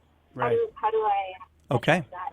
Okay, fantastic. Well, Since we're going to be evangelizing those who have fallen away and going into a Protestant community, we're going to want to provide some biblical support for this understanding of indulgences. First of all, Sarah, what we want to do is make sure those to whom we're talking actually have a good understanding of what an indulgence is. And basically what you want to do, Sarah, is you want to go to the Catechism of the Catholic Church in paragraph 1471, where the Catechism defines an indulgence. And basically, Sarah, an indulgence is some particular act of charity that the Church gives a special value to, you might say, that when performed under certain conditions, it's going to remit the temporal consequences or temporal punishment due to sin. And notice, not the eternal punishment. It does not apply to the forgiveness of the guilt of sin that takes place in the sacrament of confession. The eternal consequences of sin and even the venial guilt of sin is removed when one is forgiven and receives absolution.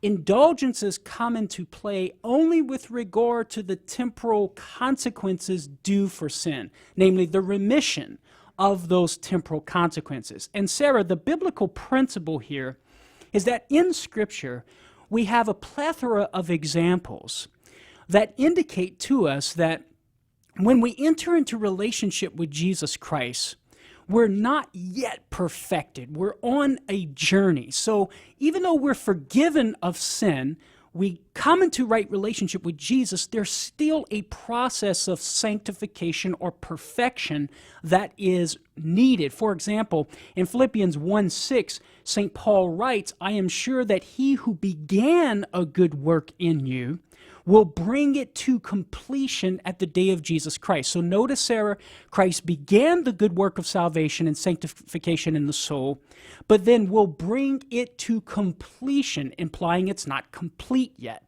And this is the framework in which we can understand an indulgence. Namely, an indulgence is an act of charity, basically, that will help bring that work of salvation and sanctification to completion.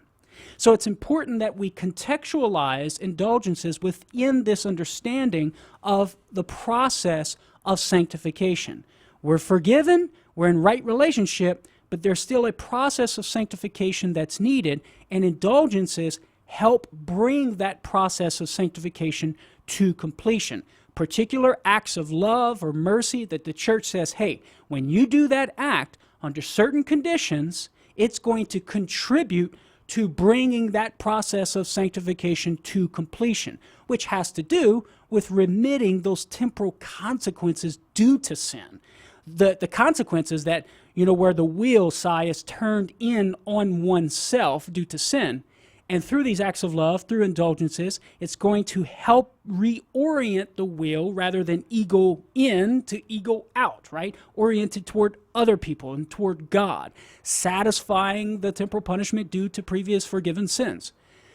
So that's the way we need to approach it, understanding this biblical process of sanctification. Does that help, Sarah?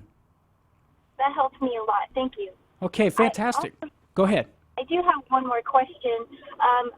The reason why I have this question is because I just recently engaged in door-to-door evangelization, and I came across a devout Protestant. And so in their Bible, the Protestant Bible, they mentioned, or the guy mentioned that there are some books in the Catholic Bible, like the Book of Maccabees, the Book of Sirach. How do I address that? Okay, very good question. Well, you want to go to Catholic.com, Sarah, to shop.catholic.com, and you want to look up this title, Where We Got the Bible, I think by Reverend Henry Graham, right, if I'm not mistaken, if my memory's serving me correctly, but Where We Got the Bible, and he gives an explanation of the differences between the Catholic Old Testament and the Protestant Old Testament. But the bottom line, Sarah, is that Protestants do have 7 fewer books than we do as Catholics, called the Deuterocanonical books. It started with the advent of the Protestant Reformation, where Martin Luther began to doubt these particular books in the Old Testament. And in the Protestant canon today, you have 7 fewer books than we have in the Catholic Bible. And there's a whole history behind that goes beyond what we can get into today on the show, Sarah. But fundamentally, remember this. In order for us to even know which historical documents, whether Jewish or Christian, are in fact inspired by God, there must be some infallible voice on this earth to speak on behalf of Christ. Without such an infallible voice, all we could do is make an educated guess. So if our Protestant brethren are going to reject the infallible voice of Christ on this earth, namely the Catholic Church, well then they have no reason to accept any historical document, whether Jewish or Christian, to be the inspired Word of God. If there's no infallible voice to speak on behalf of Christ on this earth, then there's no way that we can actually know what is God's inspired Word. But from the Catholic perspective, we do have an infallible voice, namely the Pope and the bishops in union with the Pope. And in history, Sarah, starting all the way back to the 4th century, about 382 AD, we began to see the development of these lists that were given by the popes and subsequent popes and councils, determining for us what books are indeed inspired by God. And so consequently, we have the canon that we have today. But for our Protestant brothers and sisters, there is no infallible voice to speak on behalf of Christ. And so therefore, there is no reason to say that there is no reason to know that their belief in what books are inspired by God are infallible or not. If you have no infallible voice, no infallible cause, then you can't have an infallible effect. So fundamentally, this deals with the doctrine of sola scriptura and the canon of Scripture. But go to our website, shop.catholic.com, where we got the Bible, and we have tons of articles as well at catholic.com on sola scriptura and the canon of the Bible that might be of some help to you. Thank you very much, Sarah, for that call. Lots of calls piled up. We're going to get to them when we come back right after this break. On Catholic Answers Live, Carlo Broussard with us for one more segment. Don't you just love listening to Carlo Broussard? Did you know you can book Carlo or any of our other great speakers to speak at your parish or special event? Contact one of our seminar coordinators through the Speakers Bureau section on Catholic.com today to find out more information. Atheists have a new tactic when it comes to talking about the existence of God. Your arguments in favor of God don't even deserve a reply, they say. Because not only does God not exist, he doesn't even matter. In his new DVD, Why God Still Matters, apologist Carlo Broussard doesn't let them off so easy. He takes apart the premises of those who say God's irrelevant and teaches you what you need to demonstrate why God is just as important. In fact, in today's world, more important than ever.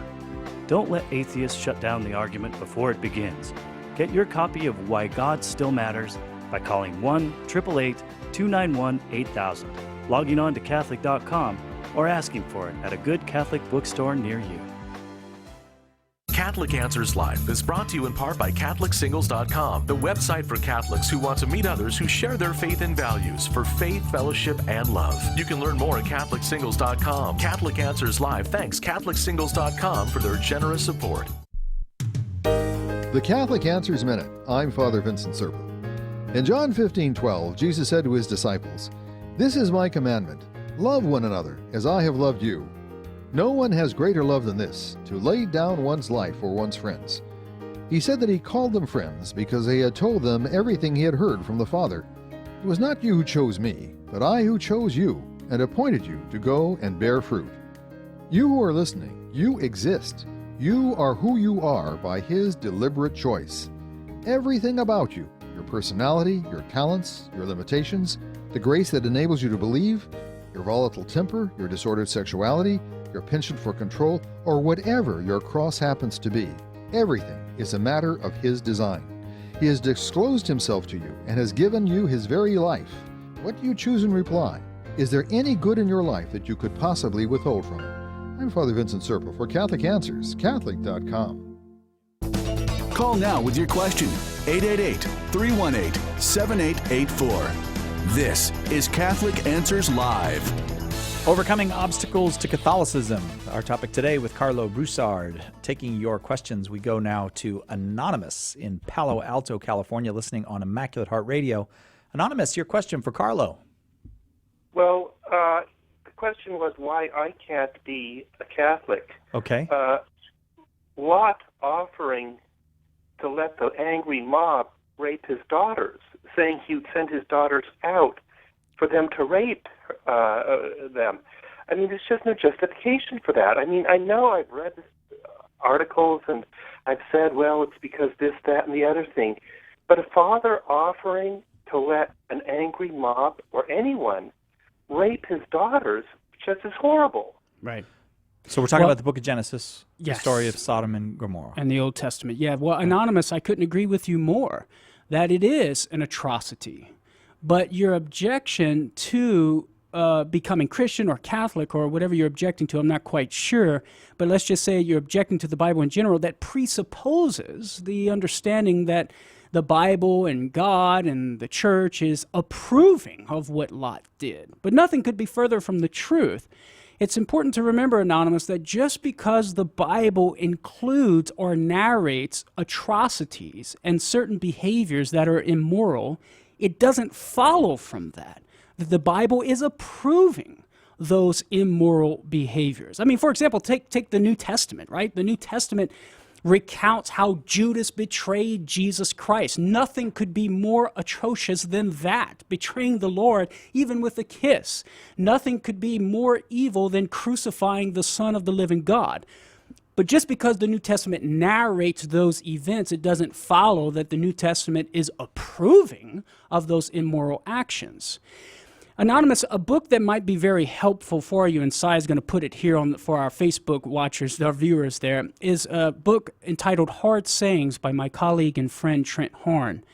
And in this book, Anonymous, Trent goes through pretty much all of the common objections that you could possibly think of that would seem to portray the God of the Old Testament as an evil monster, right? And all of these things that God seems to approve, but in reality, he doesn't.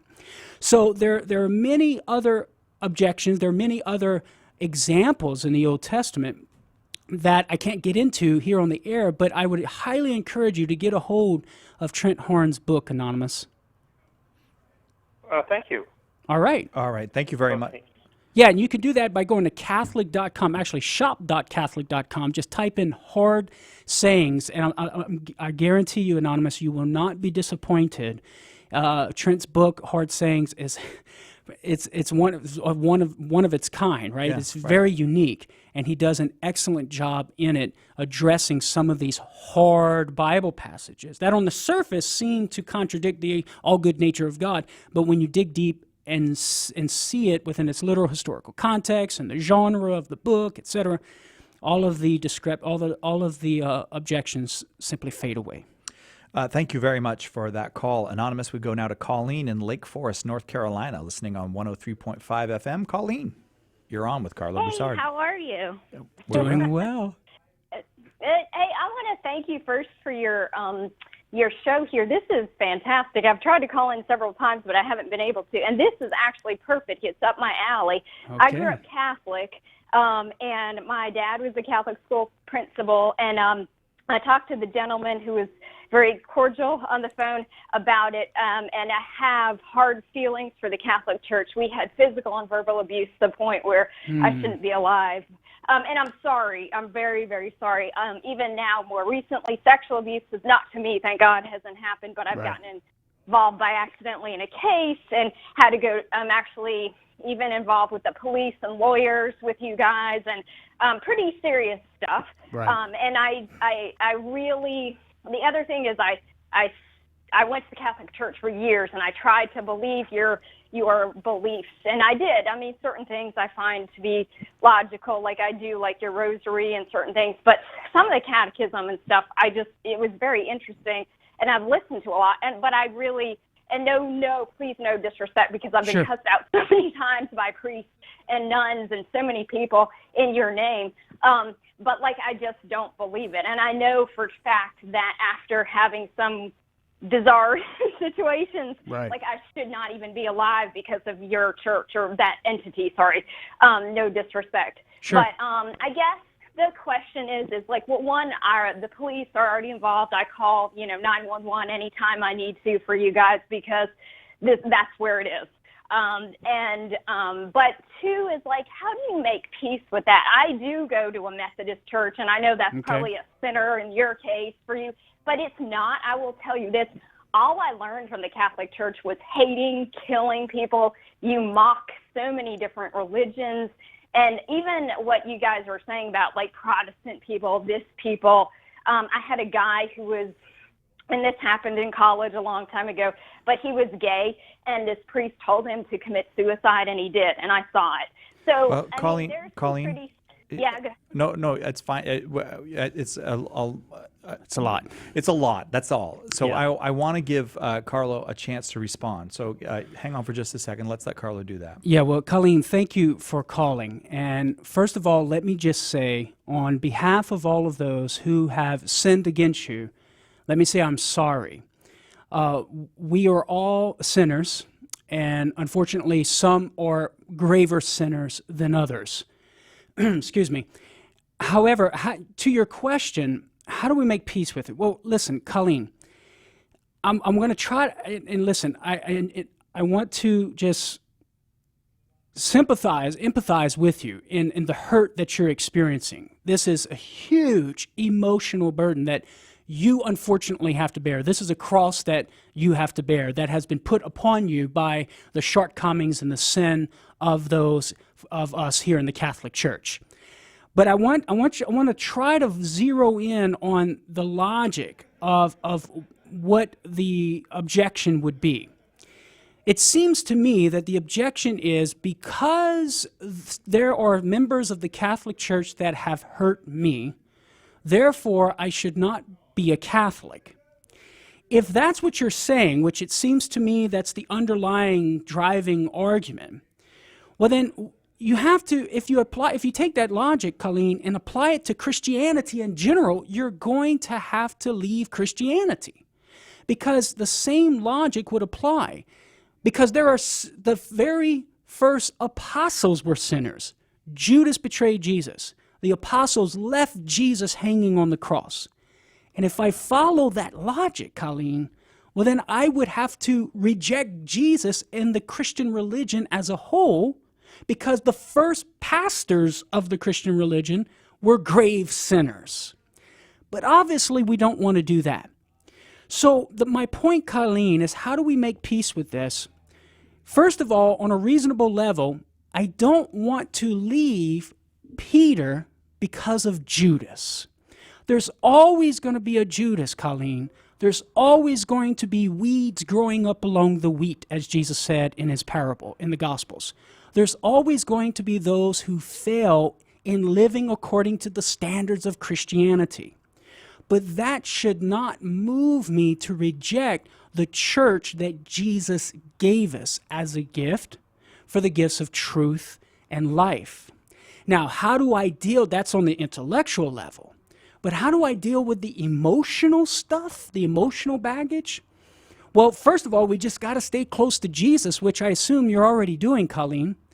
But from a Catholic's perspective, my answer to that question would be, rather than leaving the Catholic Church, all the more reason why you need to remain in the Church, because in and through the sacraments, Colleen, the Eucharist and confession, we receive certain graces and powers that we need in order to bear the emotional distress that sinners have caused us in the past. Now, granted, that presupposes that Jesus gave us the Eucharist and confession is real and all of that stuff, and we could talk about that.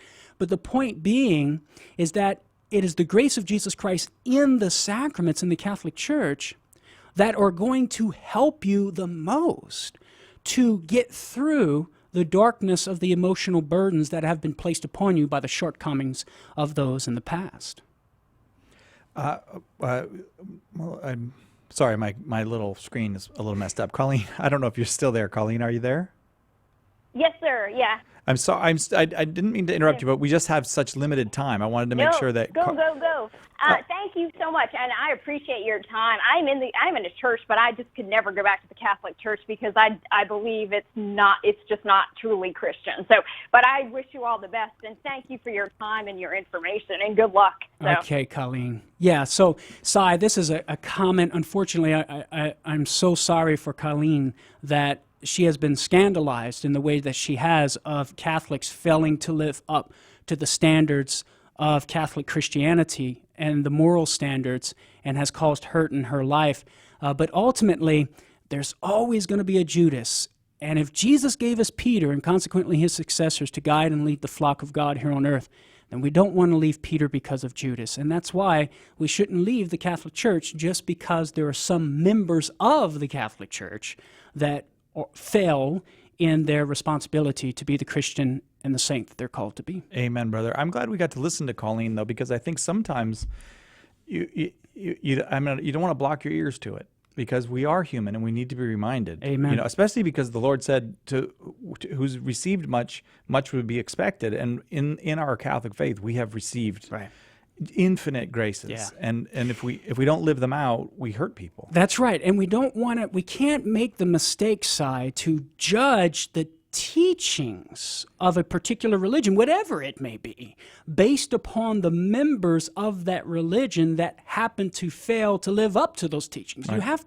You have to look at the teachings themselves, and then you're able to judge whether these particular members of that particular religion are failing to live according to the teaching or actually living the teaching out. Because I can assure Colleen here that the Catholic Church does not teach that all of the things she was sharing with us, the Catholic Church would not approve of those behaviors. All right. Let's go to Adam in New Orleans, Louisiana, listening on Catholic Community Radio. Adam, thanks for waiting. You're on with Carlo Broussard.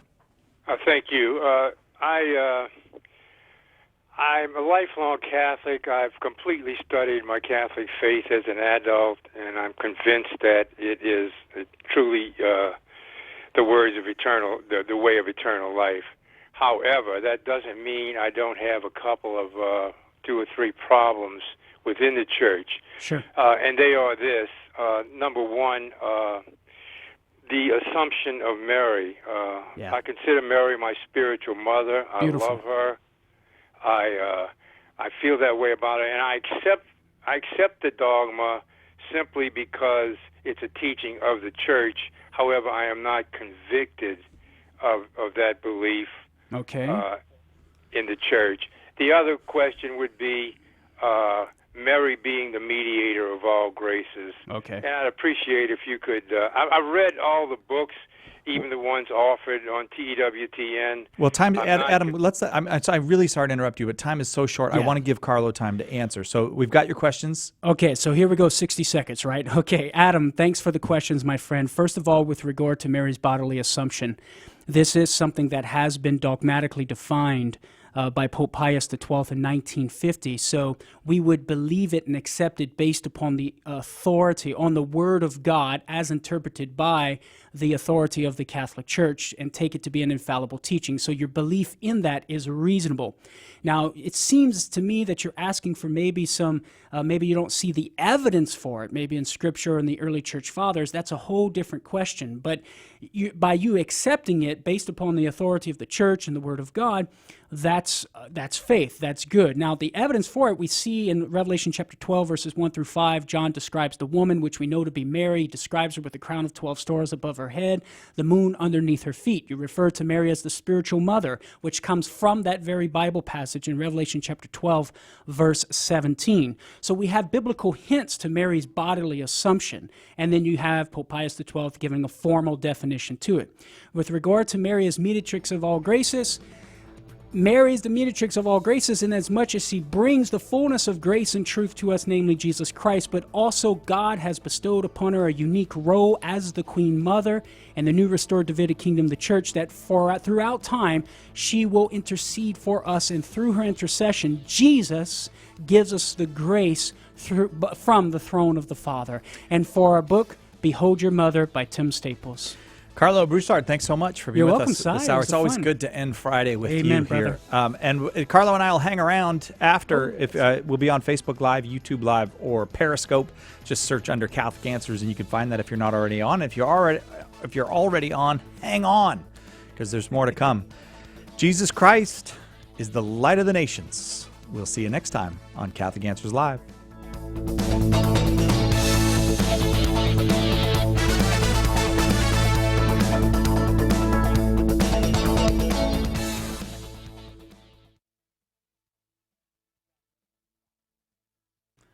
I'm on. Yeah, what did they tell you? Like, how do I even get to Facebook on here, man? Like, No, you got to say hi. we're live on Facebook? Hi, Facebook. Comment ça va, cher? Ça va bien? That's Cajun for, how are you doing? You're doing well?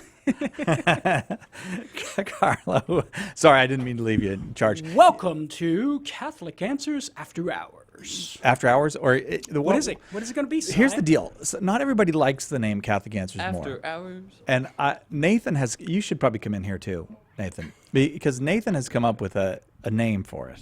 I haven't done a name now. Do you? Okay, you might have to join with Anne Marie over there. Hey, Anne Marie, thanks for coming in. Happy to be here. And hi to everybody watching. We are going to get to some questions in a second, but this is Nathan.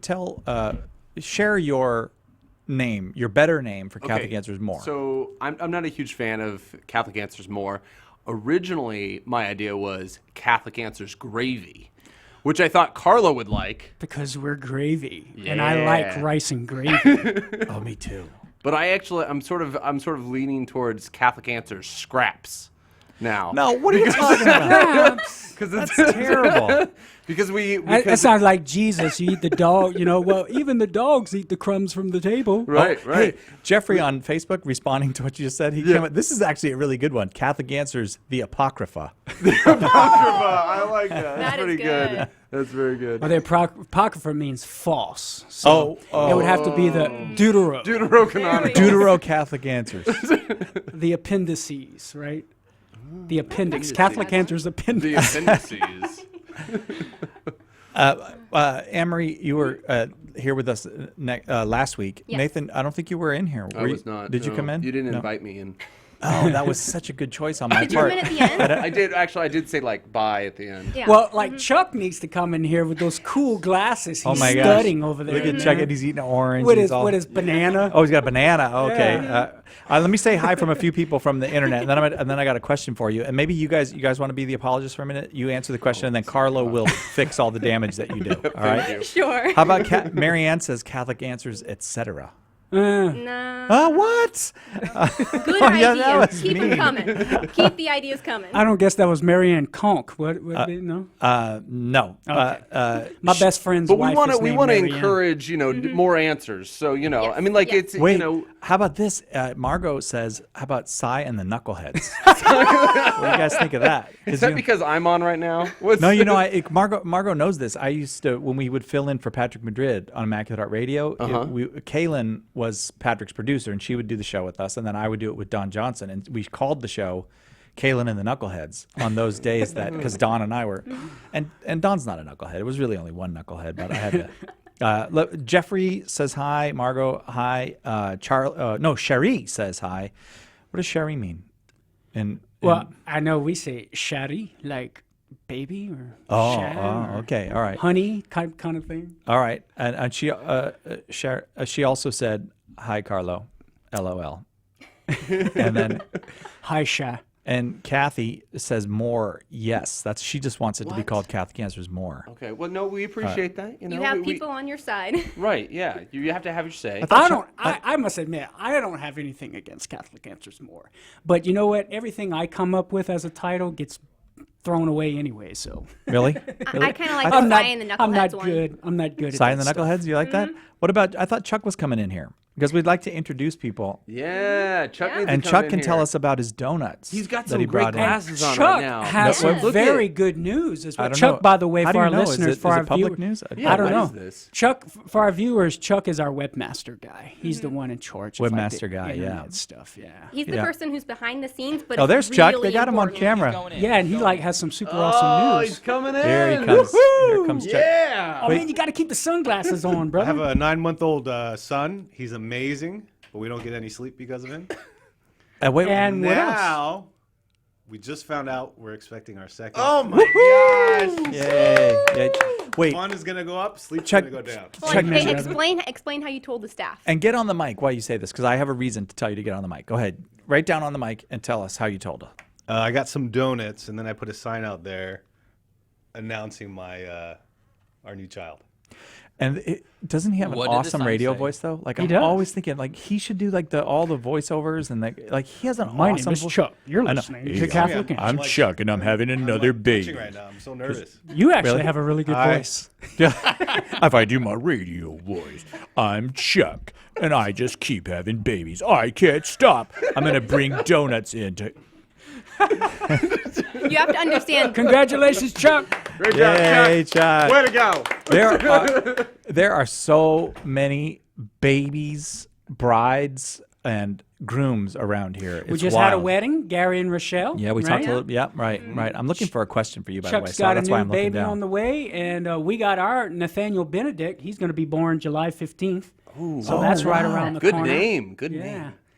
Yeah, so we're rocking and rolling, man. Why do you like the name Nathaniel? I know. Well, I actually sort of like the name Benedict. Yeah, me too. Yeah. Yep. It's very strong, is it not? Yeah. It is. There are a lot of very strong Catholic names out there. Yeah, Cyril. Isn't that what? You don't like the names? Okay, the It's one very thing- macho. Cyril's a very. Don't you feel like that? Are you intimidated by my name, Carlo? No, listen to this. Cyril. That's Broussard. That's macho. yeah. I don't know if it's just macho because I'm scared of you, or if it's actually macho. But So I have to confess, I like the name Psy because of the Korean singer Psy. Oh, That's yeah. the reason why I like it. Do you know the Korean singer Psy? Gangnam Style. Gangnam Style. Yeah, I right. can do that dance, but I'm not going to do it right now. Thank you. Thank you. Hey, The Andy. internet appreciates that. Hey, Chuck. Andy on Facebook said, "Children are such a blessing. Congrats!" And she'll be having a new grandchild soon. Is this your mother-in-law? I don't know. And don't eat too many cherries. I see you munching on those cherries over there. You might not. You might want to lay off. He on rides his those. bike to work, you know. Did you ride your Even bike? more the reason. He's spitting out the pits right now. Those too many cherries are very dangerous. Why is that? Why? what's going on? I don't know. What is I've heard What about is the he carrots saying? turning your fingers orange, but not the dangers of cherries. Seriously, carrots will turn your fingers orange? It happened. Yep, I've seen it happen, brother. I've seen an individual who ate too many carrots, and this individual's skin turned an orangish tint. You know my favorite vegetable? I think it's my favorite And my wife, vegetable. if she's watching, she knows who I'm We should talking do our about. favorite vegetables, but mine is Brussels sprouts. Oh my, they're so good. Brussels sprouts. Oh boy. Are you with me? Andrew's with me on the Brussels sprouts. They And- smell like funk, man. Yeah, They I agree stink. with that. I can't stand them. What? I can't stand broccoli. Okay, so what's your favorite Can't stand- vegetable? Do you even eat vegetables? What's No, your I do favorite- not. You don't? I don't. You must eat some kind of vegetable. But my kids eat vegetables and they like them. Yeah, So I'm because very your happy wife is a man good because you person. know what? They get to eat them and I just don't eat them. Okay, so what? You don't eat any vegetable? You I like. I cannot find the question I had for you, I by like the way. corn. What about salad? Yeah. Salad's a vegetable. Salad's okay, yeah. Asparagus. But it's got to be I like, like with, asparagus. with the hand. I'm a huge fan of asparagus. No, there's a particular What is- type of danger of eating too many cherries, which I can't really go into details. Right, I on- know you're on, insinuating like, something. Facebook Live, Every man. time we put you on after hours, you- some weird thing comes up. I know. And now we can't talk about it. I got to look this up now. Is it? Come on, man, it's common sense. You eat too many cherries, complications happen. Oh no. Okay. Complication? No. Chuck, now he finally got it. That's if you eat too many Brussels sprouts. But what you didn't do your favorite vegetable, did you, Anne-Marie? No, not yet. I'd have to think about it because I kind of like any vegetable that I can dip in ranch. Oh yeah. So ranch dressing is your favorite vegetable. That's. I don't know if that could be considered a vegetable. Oh, but come on. Yeah, I do like we use the cucumbers. broad sweep of the term vegetable. Okay. Anything that's not animate. How about bacon? Is bacon included in that? Yeah, bacon's a vegetable. Yeah, sure. That's mine then. Yeah, bacon Well, wrapped bacon it's is all also a relative, vegetable. You know? We can determine our own reality. So. Is that it? Wait, you should listen to this CD I've been listening to. It's called Your Truth, Really? My Who Truth. made that? I don't know. He's great though, and Really? it's all about like that relativism stuff is not true, as a matter of fact. Okay. Hi there. I have been on the phone holding to speak to you. I've been calling from the UK. Oh, I wow. love your station. Could you answer a question for me? Why isn't Acts 8:37 not included in some Bibles? No, the answer is no. That's Giuseppe that asked that question, and the answer to that question is no. Because he said the question is, could you answer that? And the answer is no. We cannot answer that. That's interesting, We don't- yeah, because in the RSV, it's actually not the numeration of verse 37 is not even in there. I'm going to have to look that up. That's a great question. I did not know the answer to that Giuseppe. question. Okay, now let's see if Facebook people can answer it for us, or YouTube people. And Hey, we might get some new prospective hirees. We out should do there, this. We right? should crowdsource our answers.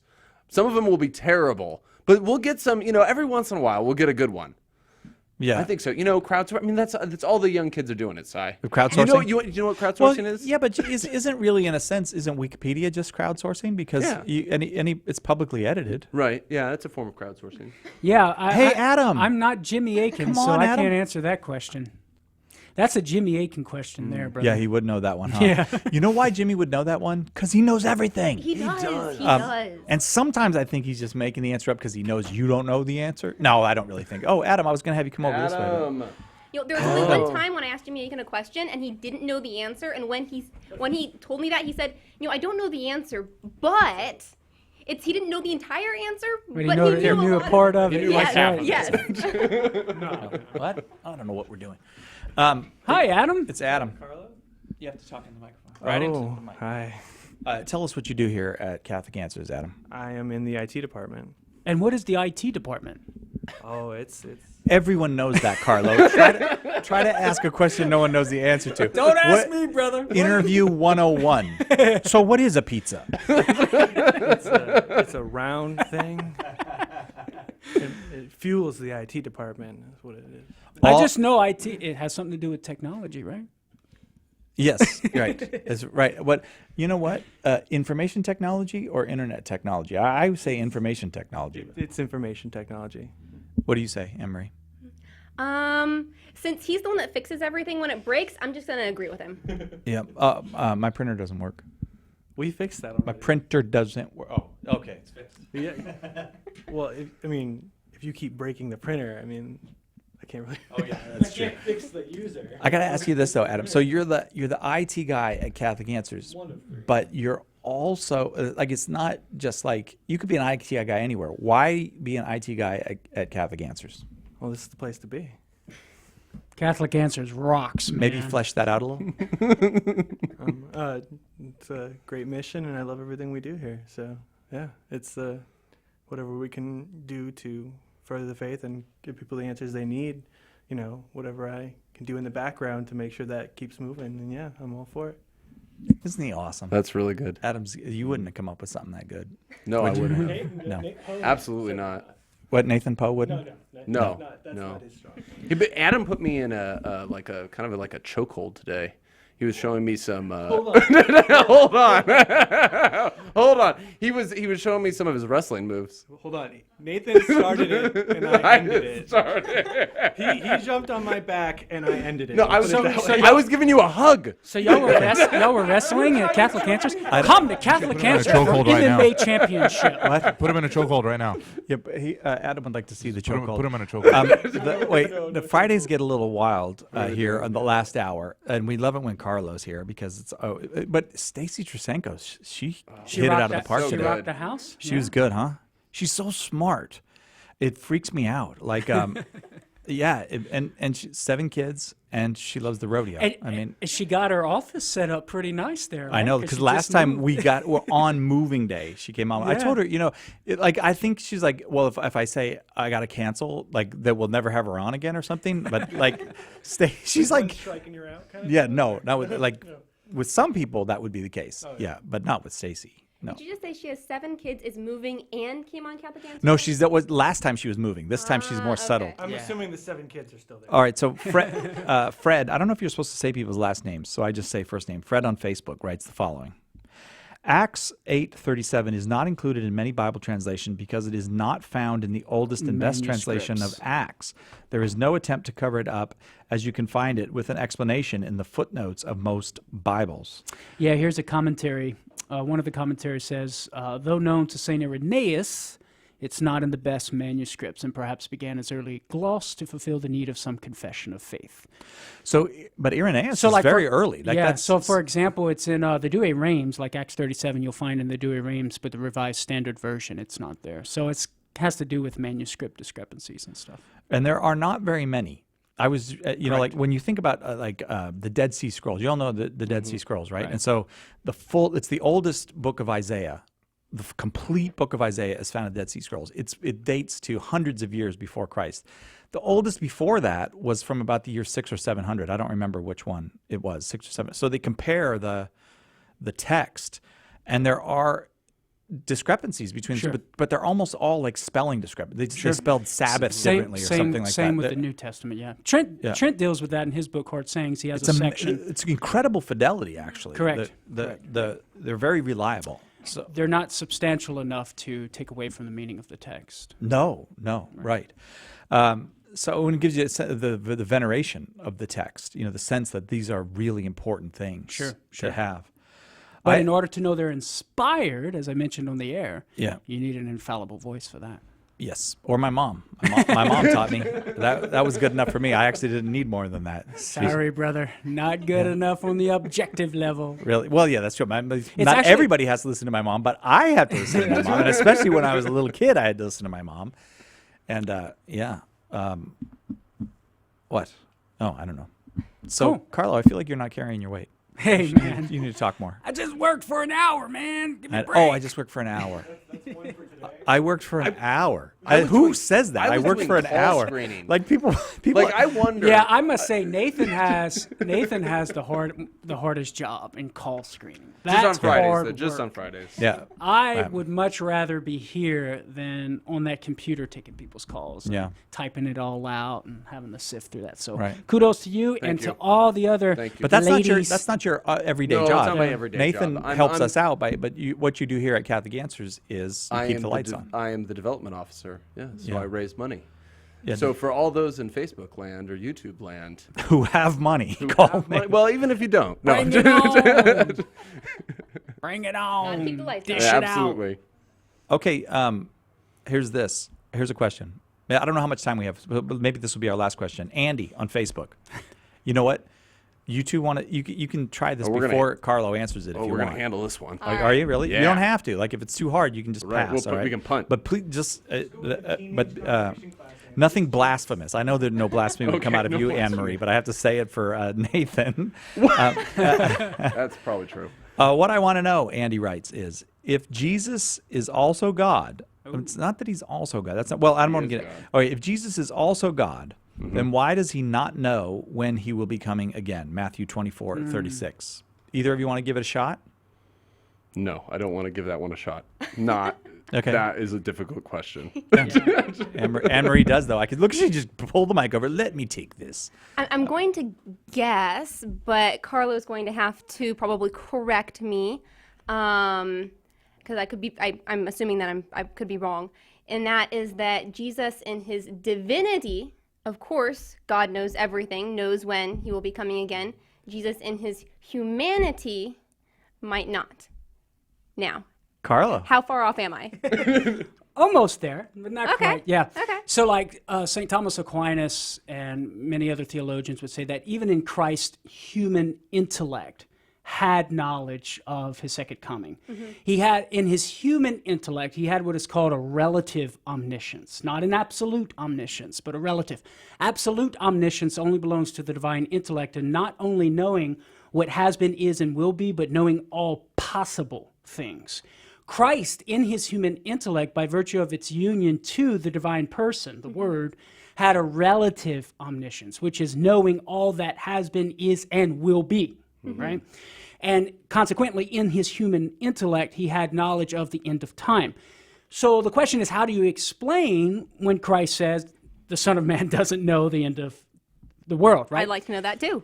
Well, there's a couple of explanations that have been offered in the past. Like, for example, Aquinas and Augustine would use this argument. It's common in Scripture where when God brings about a state of knowledge in others, it's ascribed to himself. So like, for example, in the book of Genesis, I think it's Genesis 22, when it says, God said, now I know, or when he's talking about Abraham having faith, now I know, Abraham, you have faith in me. Does that mean God didn't know, and now he knows and thus changed? No, the answer is no, right? Because God knows all things. But God can ascribe to himself, now I know, implying I didn't know, but now I know, because he brought about that knowledge in Abraham. That Abraham now knows, he trusts the Lord, he has faith, etc. And Aquinas and Augustine would argue similarly, it's possible that when Jesus says this, Jesus is employing the same principle, that what he brought about in his apostles, namely ignorance of the day and the hour of his second coming, he ascribes to himself. So that's one possible answer. Another possible answer is that when Jesus says, nor does the Son of Man know the day or the hour, what he means is that he does not know it from his human nature, which gets back to what you were talking about earlier, where you were close. He has it in his human knowledge, but he has it by virtue of the infusion of divine knowledge, not coming from his human knowledge. But in his human knowledge, but not from his human knowledge. It would be by virtue of a divine infusion of that knowledge. And then you also have the idea of a sort of a mental reservation without constituting a lie, because the Catechism addresses this. I can't remember the paragraph, but when it references this passage, it says that what Jesus elsewhere told the apostles, it is not for you to know the time and the hour. He elsewhere says the Son of Man does not know. So there's a possibility of mental reservation going on as well. So. That is a very interesting distinction. Yeah, there's a whole lot to that, and very often that's used as an example to undermine Jesus' divinity, as the question would suggest. So, well, we got to go because everybody's got to go. See you all. Thanks for joining us on Catholic Answers. Beep beep beep beep beep beep beep.